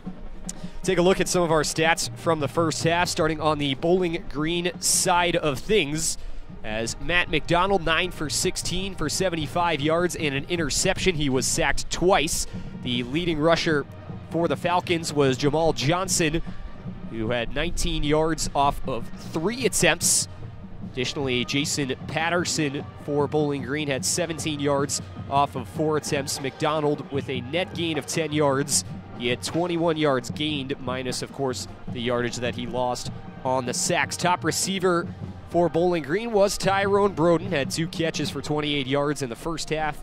And, of course, Odu Hilaire, who's been their leader in the wideouts all season long, had a couple of catches in that first half as well for 17 yards. On the Miami side of things, Avion Smith did not get to throw the ball a whole lot, but when he did, he was very, very good. 6 for 7 for 75 yards and a touchdown, including a perfect 3 for 3 on that final touchdown drive. Avion Smith also the top rusher in this game for the RedHawks, only a net of 15 yards. The run game really struggled, Patrick, for Miami in that first half. Big time, and I don't really know how you get that going. It's just probably a matter of if you have it or not.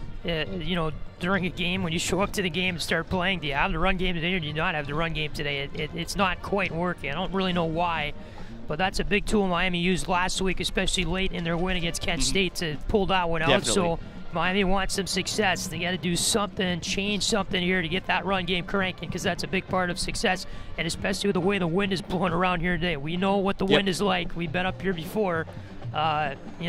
You got to get the ball on the ground at some point, because pass game isn't 100% reliable today. Yeah, pass game not necessarily 100% reliable. I will say, though, that the play action was really, really good last week for Miami. And so that may be something the RedHawks are looking to set up moving on. Top man out of the backfield for Miami running back was Tyree Shelton. He had 3 attempts and it gained 12 yards. It was a big struggle in the first half for the normal leader for the RedHawks in Keon Mosey. Only 2 attempts for the Kansas State transfer and -1 net yardage for Keon. How about the first half from Jalen Walker? A pair of catches for 47 yards, and they were probably the 2 biggest plays on offense besides that touchdown to Miles Marshall for Miami. Walker, we talked about it. He's a veteran, and maybe finally getting some of that recognition he deserves on the offense with a couple of catches here this afternoon. I tell you what, he's just ran a really good undercover sort of start for Miami. He's not making the big plays. He's not making the headlines. When you think about, that part of the team, you don't think about his name. But when it comes down to the plays that matter in football games, he can usually, and he's usually a part of it. When you look at the little stuff down the stretch, this play helped us here, this play helped Miami there, this play helped, You know what I mean? And his name is tied to a few of those. Such a good, underrated type of player for Miami. It's a team that needs a little bit more of that, I feel like, as we move down the stretch here. But what a great pickup for the RedHawks. Yeah, absolutely. Jalen Walker, of course, he had the big 30-yard catch. That was the longest of any reception for Miami in the first half. And probably the biggest one was the shorter of his 2 catches, though, as he converted a big third down for Miami in the late goings of that first half that eventually set up the score. To Miles Marshall, he had 1 catch for 19 yards. It was the touchdown grab and a beauty in the back corner from the Indiana transfer. It was gorgeous. Just a great throw, too, by Smith. Great catch, but, you got to give a lot of credit to the throw. That's a skilled Division I quarterback throw right there. Nice floater in the back corner of the end zone with the wind blowing, with the fence all over you. Smith was pressured on that play, just laid it out, laid a beautiful strike in there with precision to get the catch made. So that's a high-level throw and a high-level catch, too, without a whole lot of real estate to work with in the back corner of the end zone. Yeah, there was nothing. Coverage was good on that play, too, Very and Marshall just had to go up and kind of tiptoe in the back corner of the end zone to make that catch.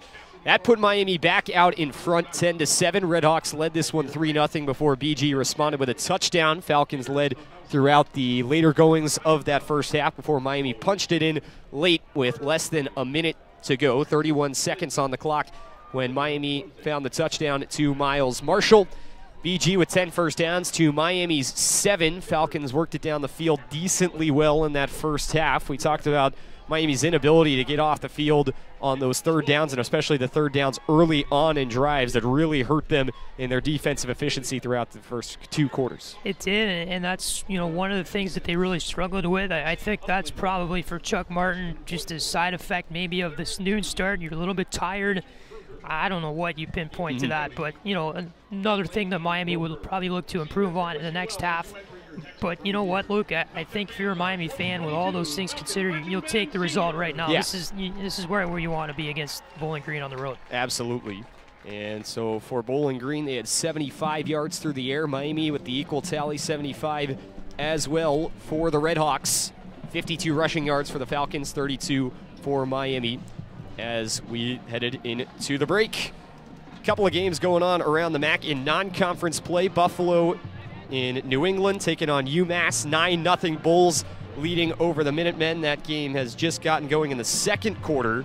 And at halftime, Central Michigan leading Akron on the road 14-7 in cross-divisional play in the MAC. So we will take a break, about 8 minutes away from kickoff of our second half. It's been a pretty fun one here from Bowling Green. Still a lot of football to be played from Perry Stadium. Miami steals the lead at the end of the first half. They're on top 10-7, and this is Miami football on Red Hawk Radio.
All right, second half about to get away here from Bowling Green, Ohio, in a 10-7 game led by the Miami RedHawks over the Bowling Green Falcons on what is a day in the mid-50s here in Bowling Green. We're up to 54 degrees now under partly cloudy skies with the winds blowing out from the west, gusting in the lower 20s in terms of miles per hour. So practically tropical. Oh, yeah. You can see the palm trees out on the sides of I-75 as you look into the horizon. This is a bowl game preview. Yep. That it is. So Miami kicks from right to left to begin the second half of the game. Bowling Green won the toss, elected to defer into the second half. As Patrick Geshan, Luke West, Poley with you high above the field here from Perry Stadium. The wind's picked up just a little bit, we feel, as the game has gone on here, and we watch Graham Nicholson have to readjust the ball on the tee before he kicks off to begin the second half here from BG. Okay, crowd on hand today. Say what, about 8,000 to 9,000 in here, maybe? Probably, yeah. They got about 8,000 last week in the home game against Buffalo. Say about the same.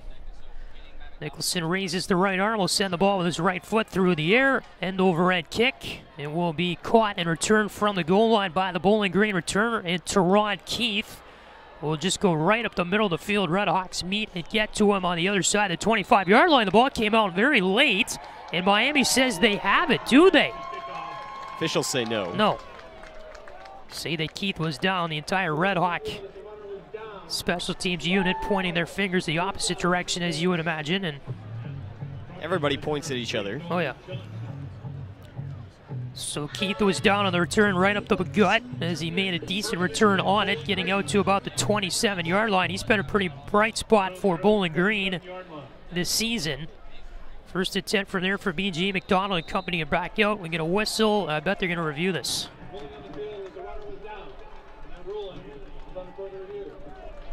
So somebody got a hold of the referee and said, you got to take a look. Yep. You can see the review team come out. There were some cheers on the RedHawks sideline as soon as the official went to make that call. So maybe a little closer than we thought. Like you said, Patrick, the ball came out really late.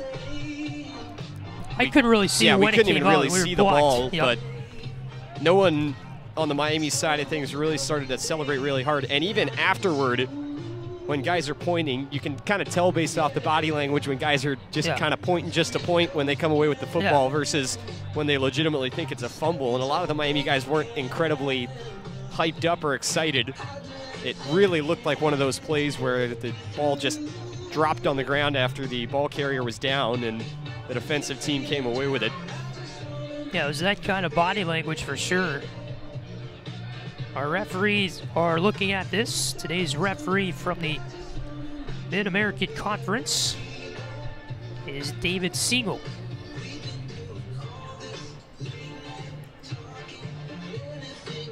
So they have the monitor out. You think back, Patrick, it seems like nearly every game for the RedHawks and definitely every win has been highlighted by a big play on special teams. Last week, Miami forced a missed field goal, of course, against Northwestern. They had the block punt. That's a good point. Yeah, it seems like the special teams does at least 1 to 2 really good things almost every game. A lot of big special teams plays down the stretch. You're right. Miami's always been a good special teams team, though. Coach Martin used to be a special teams coach. And that's been something that they've always done a really good job of. Siegel and company still on the monitor for this play. We'll get our announcement. After further review, the ball was fumbled prior to the runner's being down. The ball was recovered by So Miami gets the fumble from Keith's return. He fumbled the football before going down, and Miami will have the football first down and 10 from the Bowling Green 28-yard line. 8 seconds into the third quarter, up 10-7. There you go. There's the big play. There we go. You said it. The body language looked like Miami did recover the fumble. The way they really reacted. look like they thought they recovered it on their own. So 2 receivers left, 1 to the right. Shotgun snap for Avion Smith.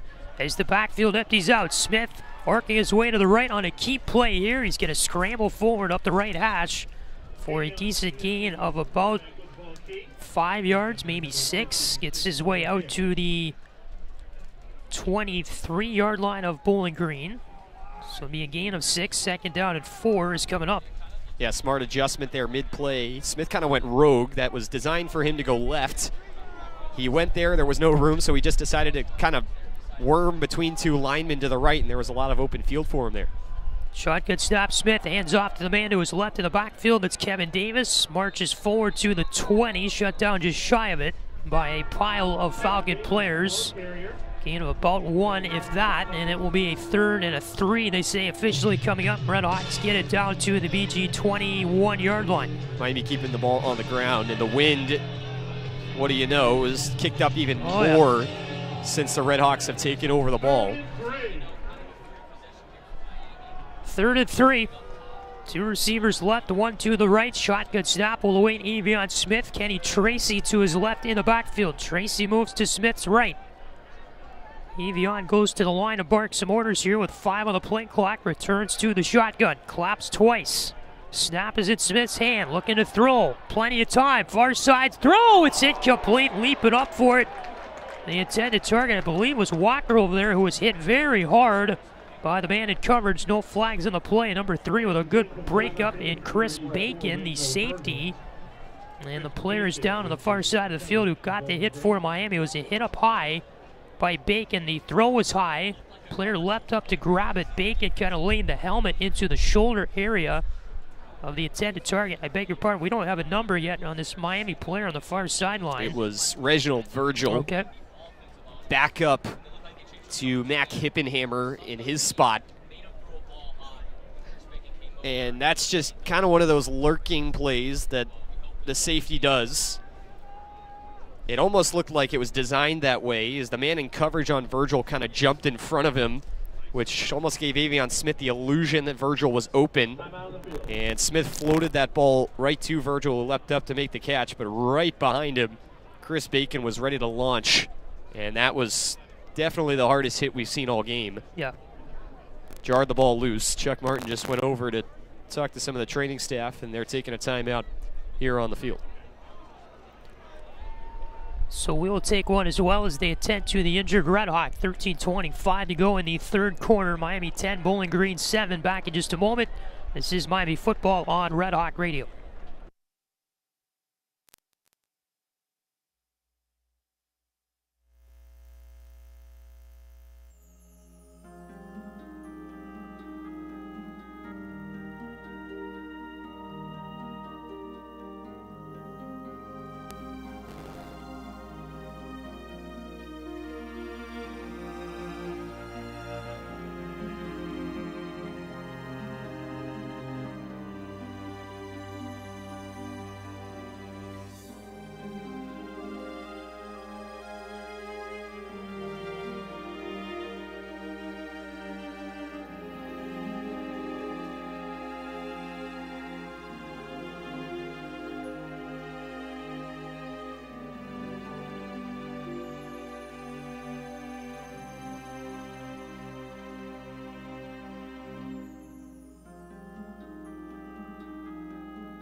$13:25 to go here in the 3rd quarter. It is a 10-7 lead. Miami over Bowling Green. The RedHawks will have a 4th down and 3 coming up. They're going to kick a field goal from the 21-yard line, so it's going to be a 38-yarder here for Graham Nicholson, who earlier in the game sunk one from 41 yards away. He's got the wind at his back slightly with a little bit of crosswind as well this time.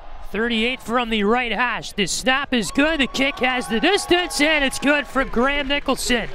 And the RedHawks take the lead to 13-7 over Bowling Green on a beautiful one right down the middle again from Nicholson with 13:21 to go in the third quarter. Graham continues to be clutch for Miami this season. He is now 6 for 7 on the year in field goal attempts. And Miami gets a critical 3 points there, Luke. We talked about in the halftime report. Take advantage of the opportunities you are given in games like this. RedHawks do just that. Get the fumble. Great field position to start the second half. You get 3 points through. Yeah, after that turnover, you have to get points. That's not something where you can come away with it off the scoreboard. Now you're going to kick the ball back to BG. Lead a little more comfortable at 6. But maybe a chance after that turnover on special teams. Maybe, there is some crossover there for your defense to find their mojo a little bit.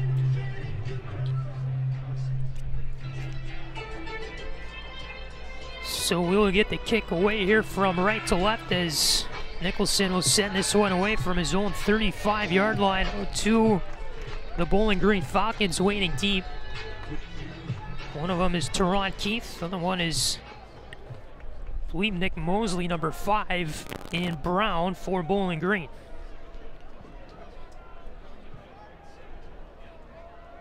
So Nicholson with the right foot will send this one away, end over end. Will carry its way forward. Keith with a grab at the 3-yard line of Bowling Green territory. Cuts his way toward the middle, and he's brought down just shy of the 15-yard line. Great job by the RedHawks to get in there as Keith cut his way toward the middle from the near side. And a pair of RedHawks in on the tackle that was mostly made by number 38 there for the RedHawks. On the stop in Henry Beckett. So we will see Bowling Green start with some pretty bad field position. First and 10 on their own 14-yard line with 13:14 to go in quarter number 3. McDonald under center with 2 receivers out to the left. Hands off to a man in the backfield behind him. That is Keith trying to march his way forward. McWood wrapped him up, tackled him down with a gain of only 2 on the play.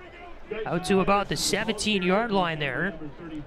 And the ball will be on the left hash of the field here. It'll be a second down and about 6 or so coming up. I guess he gained a little bit more than 2 yards there. Yeah, he kind of pushed McWood, who got to him behind the line of scrimmage. He pushed him for like 3 yards. Well, I thought they would stop the progress where McWood basically stopped the rush. They gave him a lot of time afterward. So second and 6, you got to throw over the middle. There's a catch. Wide open was the receiver for BG, and that was number 11. And C.J. Lewis, one of his first grabs of the day, out of Hamden, Connecticut. And a first and 10 there is Lewis wide open in coverage all the way out to the 30-yard line. Good pickup for BG there for the first and 10. They're on their own 30. 2 receivers out to the left, nobody out right. Shotgun snap will await McDonald here. Will get it, hand it off to Patterson, who will bust his way forward up the right hash. Good gain there of about 5 solid yards. He's pushing the 3 Miami defenders on him forward with him. And a second and 5 is coming up as Patterson motors forward for the good gain. Goes to the 35-yard line of BG. For the second down play coming up. 3 receivers, 2 to the left, 2 to the right. And it'll be an empty backfield here for McDonald. Shotgun snap, McDonald gets it. Screen pass to the far side. Catch made by Kevon Kroom, who has blockers over there, and he makes his way forward for the gain of 6 or 7. Brought down over there on the far side of the field by number 21 in white. That was Michael Dowell, who makes the tackle, and a first and 10 coming up from the 42-yard line of Bowling Green. Good play was made there on offense. BG with a good start to this drive.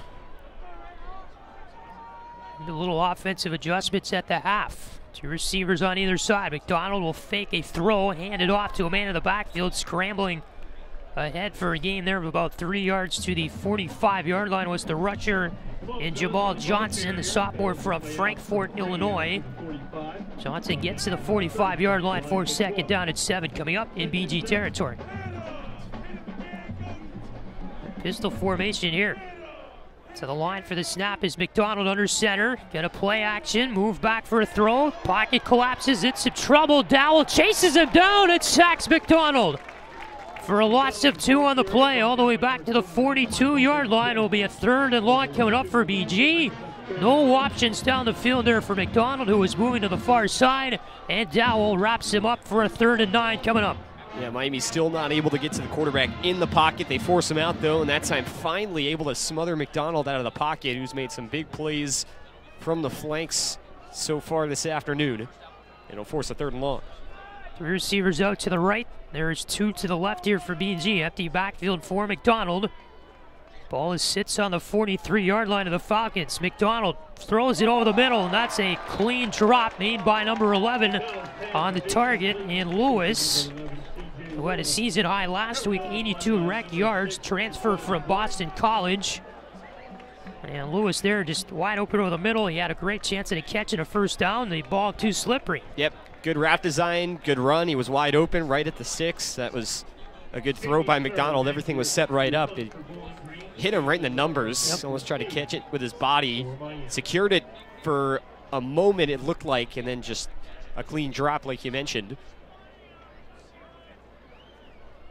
So the kickoff here will come off the punt rather, comes off the foot of Sammy Sir, and the RedHawks is going to let this one go. It took a bounce to the right of Jalen Walker, the returner. Almost hit Javon Kimpson on the way. Walker's decided to let it go, no chance of a return. It bounces all the way down to the RedHawk 10-yard line. That's where the drive begins. 1st and 10 for Miami, as Sir with a really good punt gets the RedHawks pinned inside deep in their own territory. 9:46 to go, 3rd quarter, 13-7. Miami with the football. They lead it when we come back. And this is Miami Football on RedHawk Radio.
.46 to go in the 3rd quarter. It'll be a 13-7 Miami lead with the football coming back in the hands of the RedHawks out of our timeout. 1st and 10, they'll have it from their own 10-yard line in the early stages here of quarter number 3. I'll be on the right hash here as Luke West Poley alongside with me. Patrick Geshan high above the field from Perry Stadium in Bowling Green, Ohio. We are high above the field. High above the field. Red Hawk Radio World Tour continues. 2 receivers left, 1 to the right. Shotgun snap here for Avion Smith, clapping twice. He'll go to the offensive line and bark some orders with 12 on the play clock. Mosey standing to his left in the backfield. Smith points to his head, gets the stop, hands it off. Mosey tripped up and only have a gain of about a yard on the play. Really good defensive play to get in there. The shoestring trip up from number 20 and Jalen Husky of the Falcons, and the gain of about 2 yards makes it 2nd and 8 coming up.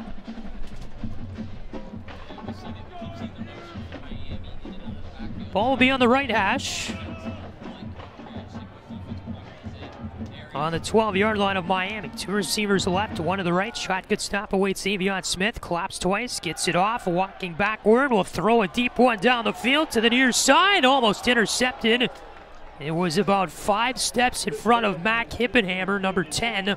Almost made the pick for Bowling Green. He was right there to get it, just a little bit over his fingertips in the cornerback, Jordan Olakadu. Yeah, and Chris Bacon was there, the safety as well, and it looks like Avion Smith still hasn't quite seen Bacon properly, and the safety help over the top. That ball was overthrown, and Bacon might have had a chance. You could see when the ball was in midair, too, the moment when Matt Kippenhammer switched from wide receiver mode to defensive back mode to try and prevent that from being intercepted. 3 receivers out to the left. That's it. Smith throws near side of the screenplay. 3rd and 9 from his own 11-yard line, and Jalen Walker had nowhere to go. Brought down by number 8 of Bowling Green. That was the safety in Trent Sims. Great play by Sims to lock up Walker on Bowling Green, who read the screenplay beautifully to tackle Walker down without a gain in the play. It'll be a 4th and 10 coming up for Miami, and the punt team is on. Jobin will send it out of his own end zone here. Back team to get it right at midfield is number 14, the returner for Bowling Green, and Jake Rogers. So the snap is good. Jobin sends it end over end with his right foot through the air. Hits turf at the 45-yard line of Miami, goes out of bounds on the far side, the Bowling Green sideline at the 47-yard line of Miami, and that's where the drive begins. A pretty good field position here to start it for Bowling Green with 8 minutes, 20 seconds to go in quarter number 3. So back on offense come the Falcons.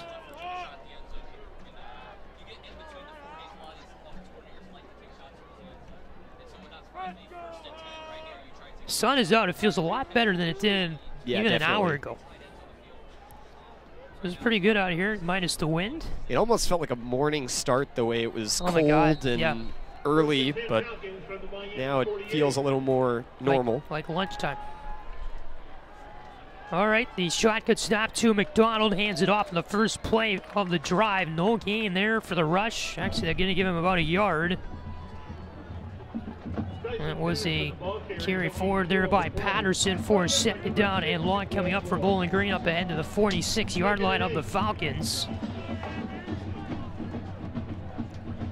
Or the RedHawks, beg your pardon, as the Falcons steal the ball.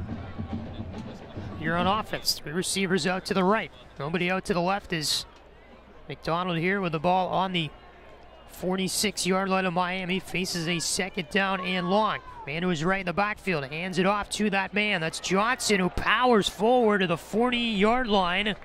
Give him a generous spot there. I thought it was brought down to 41. They're going to say the 40, and it'll be a 3rd down and about 2 coming up from there, as BG will need to get to the 38 of Miami for a 1st down. Falcons 0 for 1 on 3rd down here in the second half after 4 for 8. Their mark in the first 2 quarters. 3rd down and 2 from the 40. Hand off McDonald. It will go to the far side. There's a nice rush for a 1st down, and inside the 20-yard line, shoved out of bounds, is the rusher there, and number 14, one of the rare targets we've seen on the ground, and Jake Rogers for the Falcons. That's the same play they scored the touchdown on earlier on. Just bringing the receiver across with the single back formation and handing it off. Beg your pardon, it was Harold Fanta Jr. who scored the touchdown earlier, right? The tight end. 44, not 14. And we will see a 1st and 10 for BG from the 16-yard line. 2 receivers out to the right, 1 to the left. Shot could stop for McDonald. Play action, little flip play up ahead with blockers running forward inside the 10-yard line. Good rush ahead by number 82 and Brown there for BG. On the carry forward by Zach Russell, another tight end. First time they've gotten him on the ground here today. Kind of an underneath little flip there by the quarterback McDonald on a play action, and Russell moved his way for a gain of 8. 2nd and 2 coming up for BG on the Miami 8-yard line. In a 13-7 game, the RedHawks lead. 6 minutes to go in the third quarter. McDonald hands it off. Patterson trying to fight his way left side of the line. Barrels forward, still on his feet. And Patterson inside the 5 all the way to the 2. He could have been brought down near the 7-yard line. He had Salopek on him. Then McWood laid a hit. But Patterson just motored forward near the left hash of the field to get down to about the 3-yard line. And it will be a second down and, a 1st and goal from there for BG from the 3 of Miami. Nearing the 5.5 mark to go here in this third quarter. 13-7 lead for the RedHawks. Under center, snap McDonald. Hands off to the man in the backfield and brought down for a loss. He's the rusher, and Patterson moving forward. He was tackled down at the 4-yard line for the loss of 1. Good job by the RedHawks to get in there and mess it up. Dowell was on the stop for Miami. And it's second down and goal from the 4.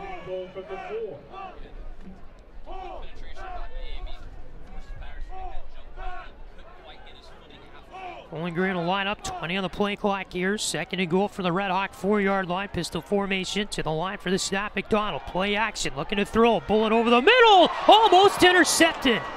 Almost bringing it in was number 19 in white for Miami. And beautiful coverage there. And Ambe Caldwell. He had it right in his hands, but just dropped it. The ball had some soap on it or something and just slipped away. And it will be a 3rd and goal from the 4 as Caldwell got right in the lane there to take away the pass. It went incomplete, and 3rd and goal for the 4 for BG. Yeah, that for Caldwell. It's one of those where it's almost put on a platter so much so for you that you're surprised by it. It came right at him, and he got the hands on it, but like you mentioned, it just slipped out. He looked clearly surprised based off where that ball was thrown. I mean, that was directly at him. Yep. Shotgun snap, McDonald rolling near side, 3rd and goal, gets off a pass, that'll go well out the back of the end zone. The only guy in the area was number 1 in Odu Hilaire. And it's a 4th down and goal now from the 4-yard line for Bowling Green. And they're gonna bring on the field goal team. So Miami does a great job. Bowling Green had it 1st and goal from the 3-yard line, and the RedHawks able to hold them at least to a field goal attempt for now. Yep. Dig your heels in when it matters. Right. You're able to hold the lead for this drive. And this is a chip shot, but the wind, like we mentioned, is a factor. So keep an eye. And it's just started to gust right as the field goal team is lined up. 21-yarder here for their field goal kicker, and Mason Lawler from the middle of the field. It is going to go right through the uprights. Down the middle for Lawler, who makes it now with lead for Miami of 13-10. So Bowling Green will chip the lead in half. It is now a 3-point lead for Miami in a close game with 4:44 to go in the third. Lawler with a really good field goal there. He's now 4 for 5 on the season, making that 21-yarder his shortest make of the year for BG. We have a media timeout here from Perry Stadium. 4:44 to go, third quarter. RedHawks lead at 13-10. Miami football on Red Hawk Radio.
4:44 to go in the third quarter, 13-10, Miami over Bowling Green. And no, this game has not been as joyful as, or no, what's the word I'm looking for?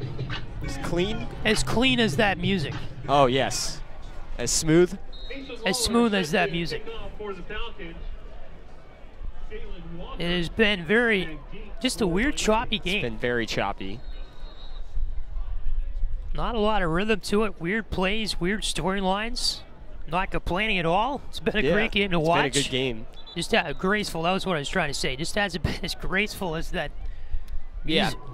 And I think in a close game like this, especially on the Miami side, you haven't had a whole lot going offensively. It can kind of be a good thing because you go into every drive thinking that this could have the potential in isolation to maybe be the drive that you find the end zone on. You haven't really been able to build any sustainable momentum, but maybe another chance here as they get the ball back.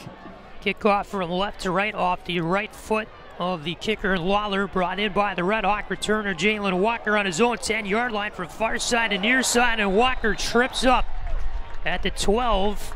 He had no room up the far side of the field. He then took a 90-degree turn and went laterally toward the near side and tripped up at the 12-yard line. And it will be a first down and 10 from there for Miami to start the drive. Just kind of a weird plan on the return there for Walker. Never quite worked out. And we'll see the Red Hawk offense take the field up by 3 points here with 4:37 to go in the second. Patrick Geshan, Luke West, Poley with you from Doyt Perry Stadium here in Bowling Green, Ohio. Two receivers to the right, one to the left. Smith, play action, looking to throw. We're going to go deep down the field, and that one is nowhere near a Red Hawk receiver. There was a player, the intended target, I think, was Miles Marshall, who was knocked down either on his own or tripped up on a Bowling Green player. No flag to the play. Yeah, he was back on his own 33-yard line with the ball flying its way to the 45 of Miami. I think that ball still would have been a little overthrown. Right. But he did run into that offensive back. I think the uncatchable argument is the reason why there was no flag on that play. Second down and 10. Smith claps twice, gets the snap, and a rush up the near side of the field by Tyree Shelton. Good to see him back on the field for Miami for his second straight game after being injured. In the early part of the year, he will gain a good 5 on the rush. Third down and 5 coming up for the Red Hawks as the ball is resting on their own 17-yard line. Two receivers out to the right, two to the left. Smith here in the shotgun with the man who is right in the backfield. That is Tracy. 3:55 to go, third quarter. Miami up by 3 points. Shotgun stop in the hands of Smith, rolling to the near side. We'll pitch it forward. Hippenhammer makes the grab, and he's out of bounds to the first down to the 29-yard line. An underneath pitch there to Hippenhammer with the right arm of Avion Smith, rolling to the near side. A creative play on a broken look there, and it's first and 10 Miami, officially on the 28. Yeah, really good decision and good timing there from Avion Smith as he was getting towards the line of scrimmage. Hippenhammer was about a split second away from turning around, getting ready to lead block for Smith to take that one himself. I think he probably would have had the first down if he decided to keep it, but that was a good decision to get it out to Hippenhammer. He made some work with his legs and able to get a couple more after getting past the sticks. Yep. From the shotgun work, Smith, two receivers right, one to the left. He will roll over on the far side in some trouble. People chasing him down. Avion still on his feet with some blockers. He will throw it near side. There's a catch for a nice gain of 7 or 8. Cold Iron brought it in out to about the 45-yard or the 35-yard line rather of Miami. So you had Smith all the way back inside his own 20, being chased down by a big lineman of Bowling Green that just didn't have the mobility to quite get to him.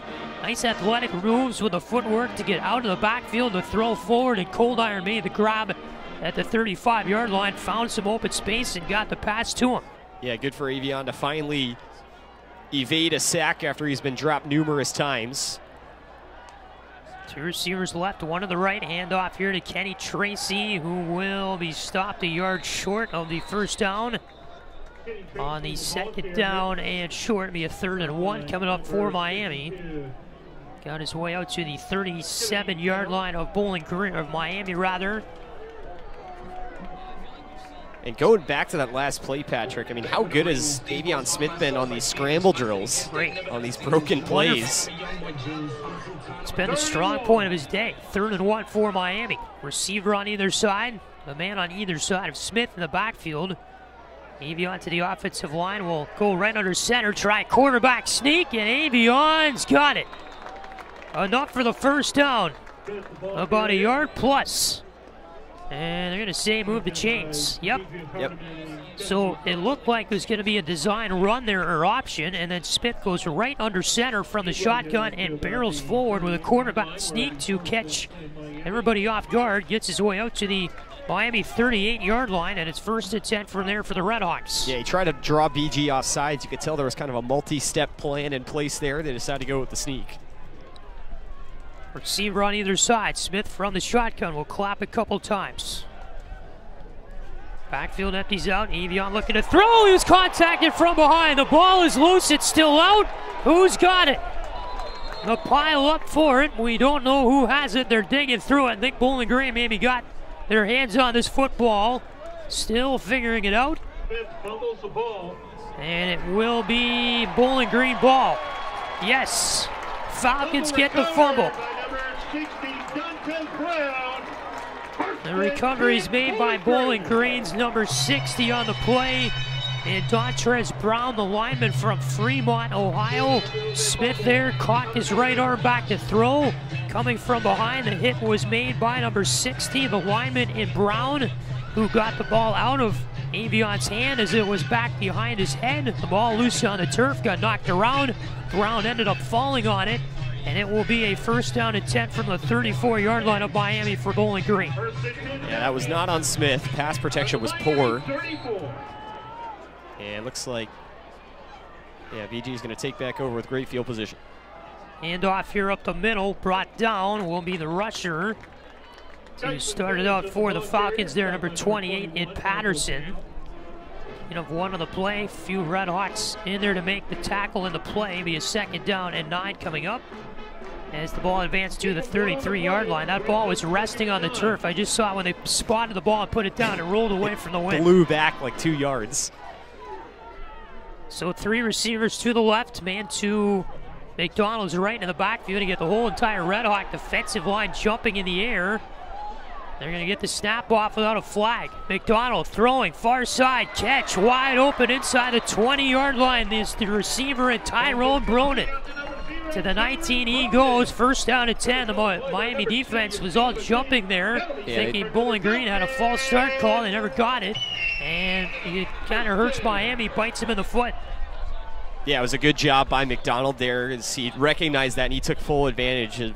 There was virtually 0 pass rush there. He could just sit in the pocket and had as much time as he needed to make that play. 8 seconds to go in the 3rd quarter. Shotgun stop, McDonald rolling near side. The throw wobbly, and it's not caught. Dropped by Tyrone Broden. The throw was accurate. It had enough distance, but the ball was wobbly and hard to catch for Broden, who could not bring it in inside the 10-yard line of Miami. And a 2nd down and 10 is coming up for the 19-yard line for Bowling Green. There is 3 seconds to go in the 3rd quarter. Yeah, Patrick, and you'd want to blame a lot of these drops we've seen in receivers' hands on both sides on maybe the win, but it's rather odd that the ball has gotten to the destination on line, and then it's been dropped later on. I don't know if it's just the way the ball has been spinning, a lot of wobbly passes because of the wind maybe. Hand off to Patterson here, moving far side. Patterson tripped up on the 15-yard line and will move his way forward for a good gain of 6 or 7. The stop made by number 18 of Miami, who comes up with a tackle, and Rowan Zolman, the defensive back, freshman from Indiana. And that will end the 3rd quarter on the final rush of the frame from Bowling Green, who will have a 3rd down and 4 coming up on the Miami 13-yard line on the other side of the timeout. So, Miami 13, Bowling Green 10. We have an entire 4th quarter to go. It's going to be a really good finish to this one for BG. This is Miami football on Red Hawk Radio.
All right, 15 minutes on the clock as we start the final quarter of this game. 13-10, Miami over Bowling Green. What's been a thriller so far. Just a choppy, weird football game. Not a lot of rhythm to it, but it's been a fun one to witness. Patrick Geshan, Luke West, Poley back with you high above the field here at Perry Stadium in Bowling Green, where it's going to be a 3rd and 4, and a big 3rd and 4 coming out of the timeout for Bowling Green, deep in Miami territory. The ball resting on the 13-yard line of the RedHawks for the Falcons. So the teams are back out there after the timeout.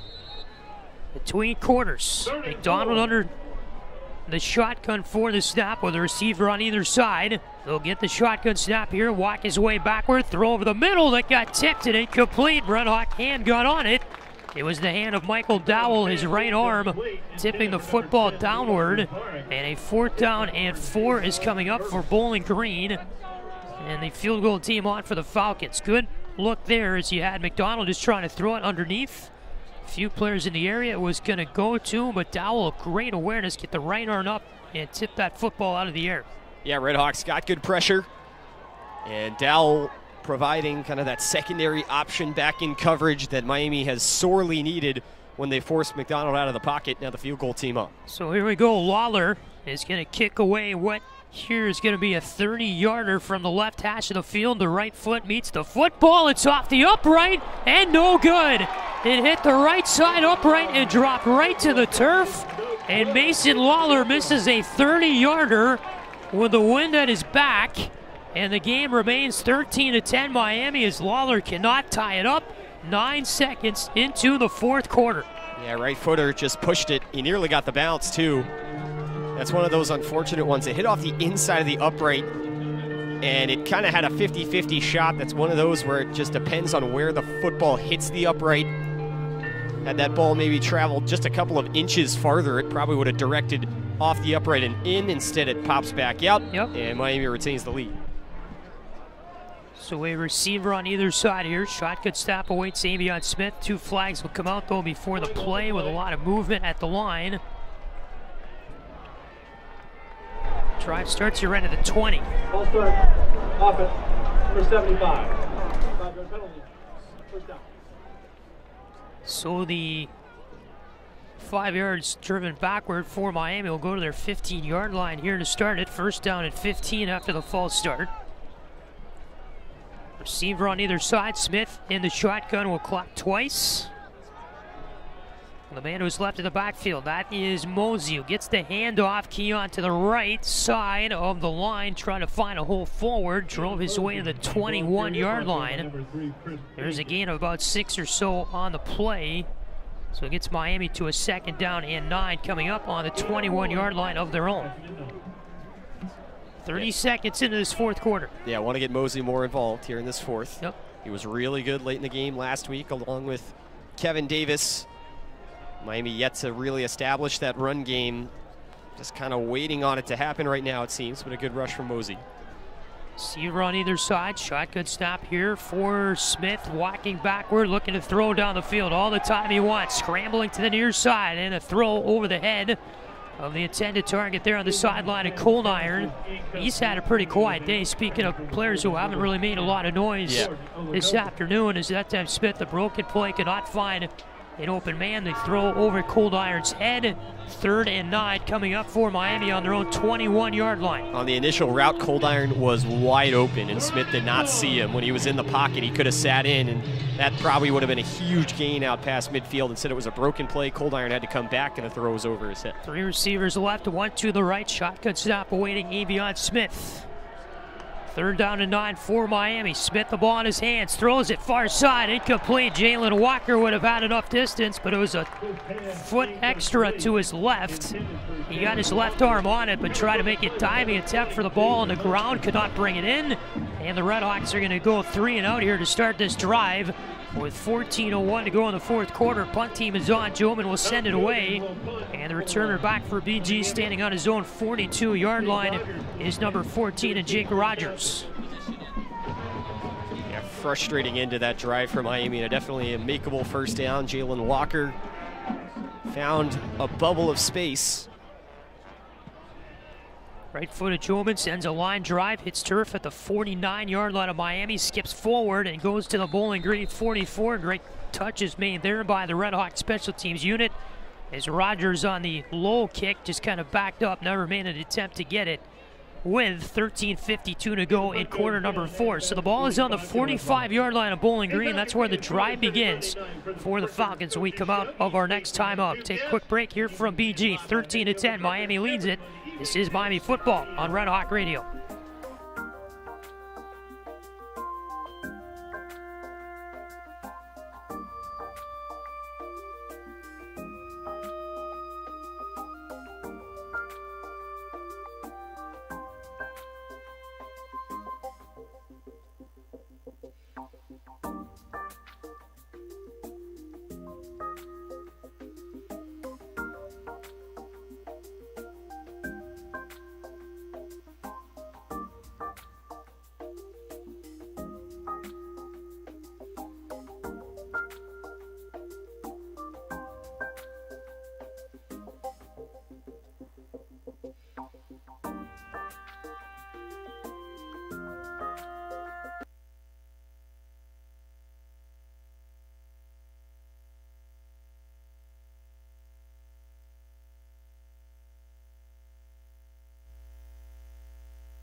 $13:52 to go in quarter number 4. Miami 13, Bowling Green 10. Patrick Geshan, Luke West, Poley with you high above the field here from Perry Stadium in Bowling Green, Ohio, where Bowling Green will begin the next drive of the football game. First down and 10 on their own 45-yard line with this media timeout wrapping up. So the temperature now is in the upper 50s at 57 degrees.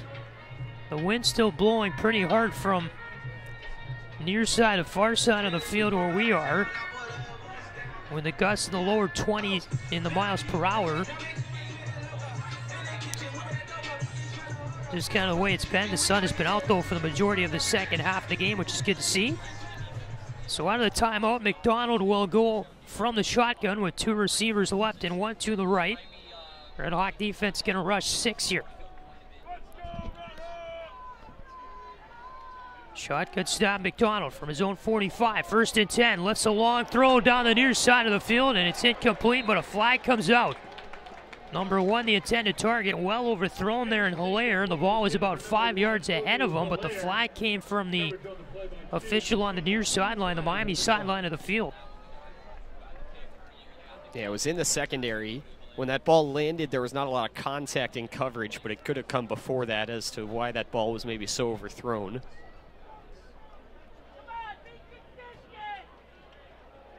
Referee still discussing it here. Wow.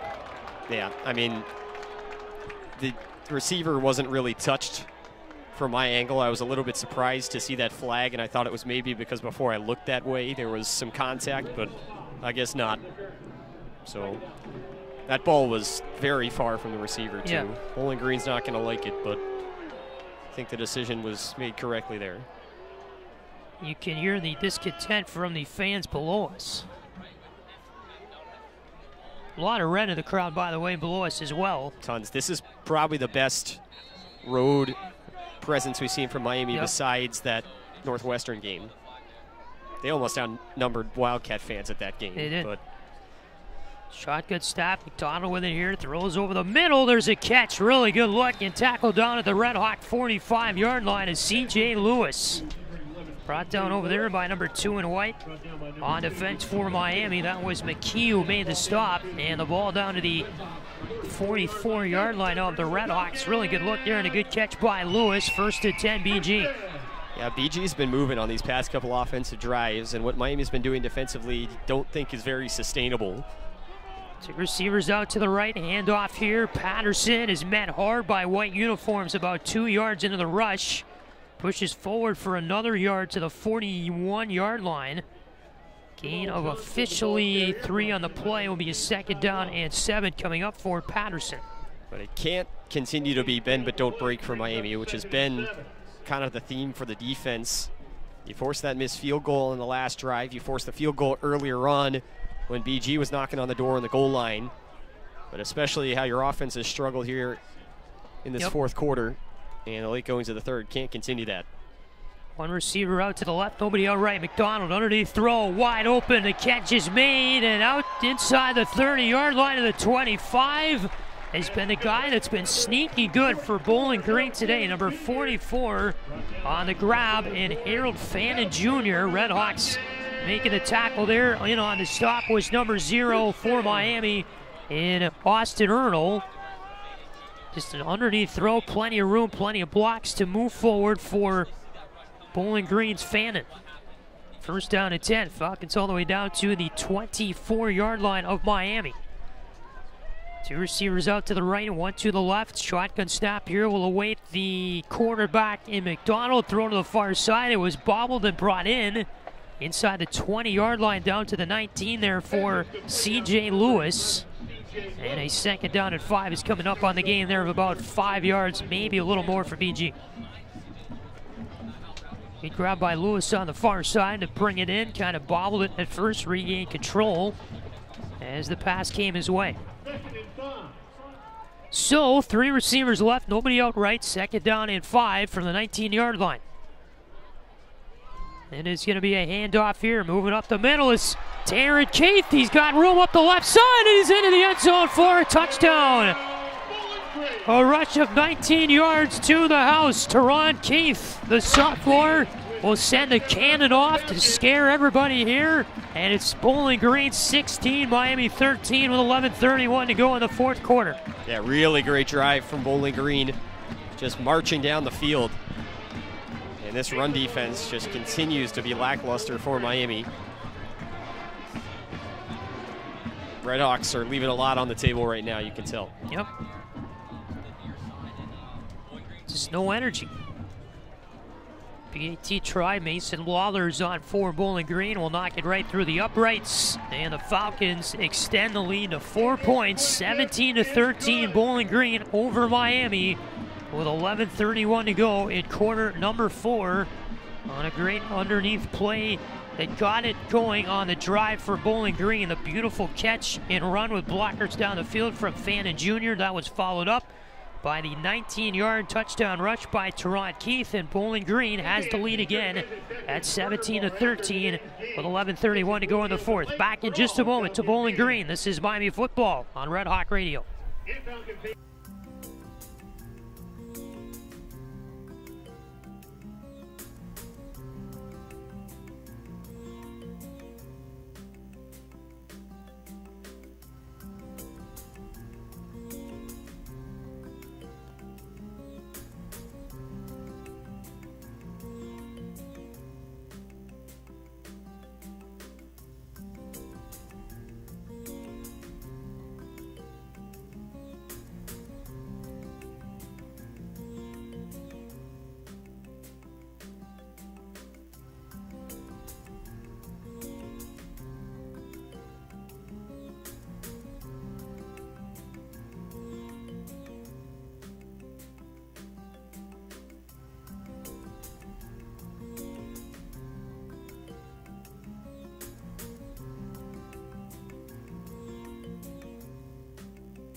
11:31 to go in this fourth quarter. Bowling Green 17, Miami 13 after the touchdown rush for 19 yards to the house by Bowling Green's Teron Keith. The extra point was added there by Lawler. And it's 17-13, Falcons over the RedHawks. The ball, guess what, Luke, falls off the tee again before Lawler kicks it off. Oh, no.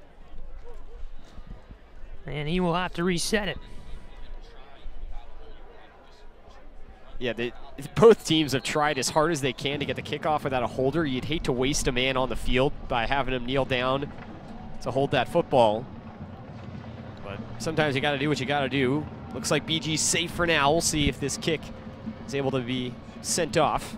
So they're just saying on the Bowling Green radio next to us, the student radio, why not get a holder in there right away as the kick goes out the back of the end zone. That's the first touchback kick we've seen of the day from Bowling Green. That will put Miami to start the drive, first down and 10 on their own 25-yard line to start the drive. So Miami catches themselves now. They were up with a lead for the majority of this game. Now they're trailing by 4, and the offense has really got to do something here. Yeah, we said it. They struggled, and the defense just kind of held together as much as they could.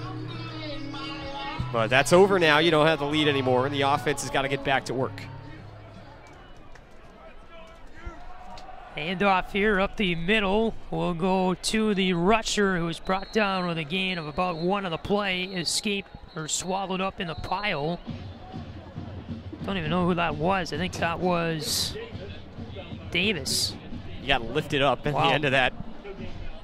That was a weird play. He kind of disappeared. He just vanished. Yeah. Gain of 1. No, they give him 2, actually. It'll be 2nd and 8 coming up for Miami on their own 27-yard line, moving from left to right. Ball is on the right hash of the field. 2 receivers to the right, 1 to the left. Shotgun snap here for Avion Smith. Claps twice, gets it in his arms. Hands it off to the man to his left in the backfield, who's swallowed down for likely a loss of 1. And that was Davis again, who was brought down for the loss of 1. It'll be a 3rd and 9 coming up for Miami. With 10:33 to go in the fourth quarter, the RedHawks, you really got to convert this here. You can't go 3 and out on this drive after Bowling Green takes the lead. No, definitely not. 3 receivers left, 1 to the right. Shotgun stop for Avion Smith, who looks over toward the sideline with 14 on the play clock. Smith gets the shotgun stop, walking backward, moving ahead. Avion Smith with a keep. He's got the first down to the 40, the 45, and he's tackled into Bowling Green territory on the other side of the 50. To about the 47-yard line, the stop was made by number 2. And the linebacker, Brock Horn. That was a broken play. Smith, no options to throw down the field.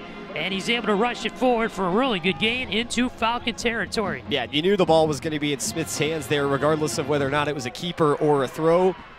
And using his legs, that's a huge clutch conversion from the Miami quarterback. 2 receivers right, 1 to the left. Handoff here, moving up the middle. That is Tyree Shelton to the 45-yard line. Okay gain there on first down. Going to be a pickup of about 3 yards. It'll be a 2nd and 7 here coming up for Miami. Yeah, for the RedHawks, you'd really got to bear down on the offensive line right now. They're still trying to run that ball up the gut. Yep. It's still not really giving them a whole ton of success, but with the wind blowing the way it is, you want to keep it on the ground as much as you can. 2 receivers out to the right, 1 to the left. Smith will work here from the shotgun. Bowling Green going to rush 4. 5 on the play clock. Smith on 1 knee, barking orders. 2 on the play clock. Back to the shotgun. He's going to get it off. Did he? No. They're going to flow the flag. Avion kind of took a little bit more time than that extra beat you kind of get that they give you the benefit of the doubt with.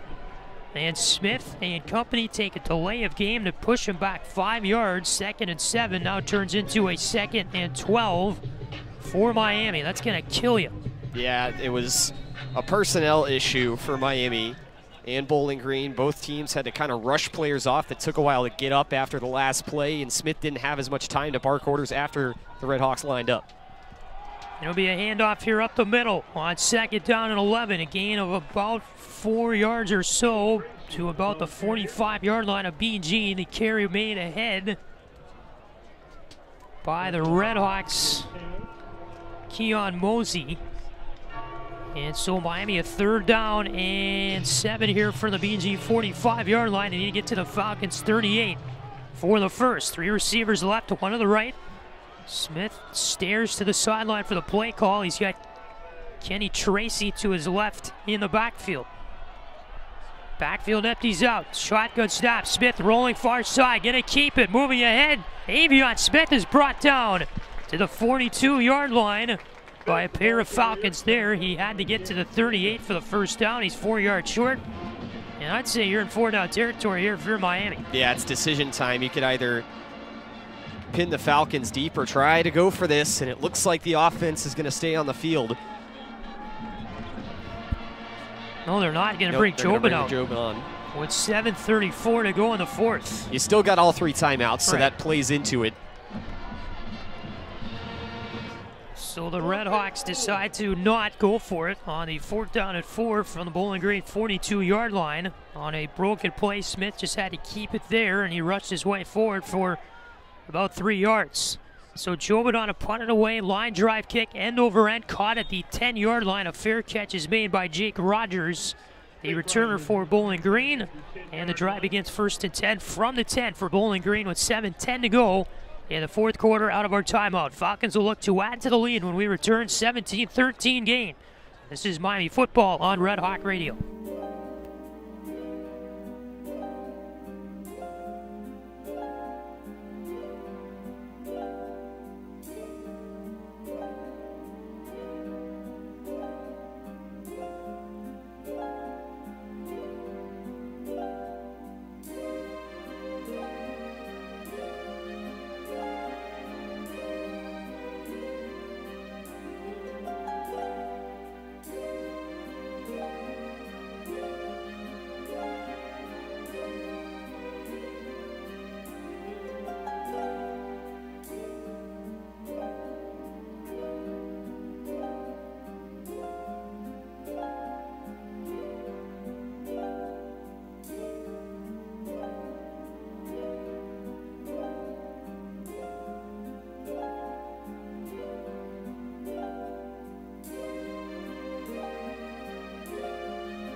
.7:10 to go, 4th quarter, 13-17. The RedHawks trail the Bowling Green Falcons here from Perry Stadium in Bowling Green, Ohio. Patrick Geshan and Luke West Poley are with you high above the field. That graceful music, the game has not been so far this afternoon. A lot of choppiness, just weird stuff going on. Not a game with a lot of flow. And Bowling Green starts to drive here on the timeout. Luke 1st and 10 on their own 10-yard line. By the way, on the off chance that our good friend Greg Waddell is listening, this is, we want to give him a shout out. This is where all of the development and talent Greg developed as a broadcaster came from, was here in Bowling Green. He is a Falcon alum, proud and loud. So hello, Greg. Called many games here at Perry Stadium and across the way at the now Slater Family Ice Arena. On a rush here that goes for a gain of 2 up the right side for Bowling Green, 2nd down and 8. So you always think of Greg when you come here to good old Bowling Green. Disappointed that the RedHawks don't get to play the Falcons in hockey this year. There's so much history with Greg, with Coach Bergeron, with Coach Schutte, with everybody. But only on the football field in the fall. Because they have to. 17-13, the Falcons lead this football game on the 2nd and 8 coming up for BG on the right hash of the field, the 12-yard line, 6.5 to go in the 4th. Two receivers out left, one to the right, handoff here up the middle. That's going to be a rush for Patterson out to the 25-yard line. He just found his way forward, broke through a wide open gaping hole at the line, and Patterson with a nice gain there to get a first down and a lot more. Bowling Green is in business. Yep, and every first down is 1 to 2 minutes that you're going to lose on the Miami side, you know, on offense when you need a touchdown. It's important to get a quick defensive stop here. You still got all 3 timeouts, but you can't have those 8 to 9 yard gains on runs at all late in the game here. That's all BG's doing, just eating the clock up. One receiver out to the right, nobody out to the left. Shotgun snap here, awaits the quarterback. McDonald hands it off. Patterson busts his way through. 45-50 into Miami territory. Finally wrapped up by Dowell inside the 35-yard line.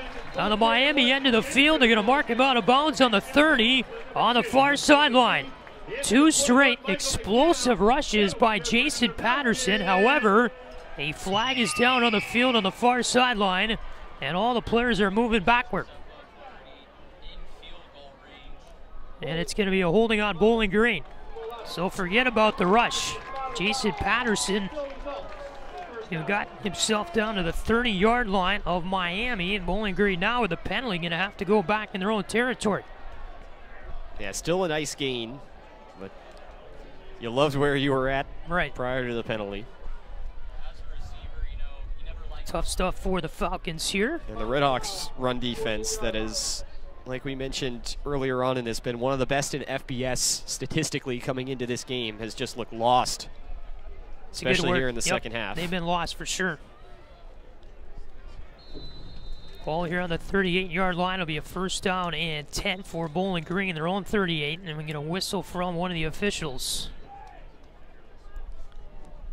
Maybe checking the ball spot. Yeah, I feel like this is a little bit too far ahead. Yeah, they're going to converse. The flag was at the 50. They had to move it back to, right now, it was at the Miami 48, which put them 10 yards from the spot at the 38. And after discussion, looks like they're going to keep it where it's at. All right. Chuck Martin was doing his thing on the sideline, flapping his arms around and explaining his opinion, but looks like going to stay put with the ball on the right hash of the field at the 38. Chuck's got a white stripe on his shirt, but he doesn't have full black and white stripes, unfortunately. It's a good outfit. And he got his hair cut, too. He did. He's almost bald.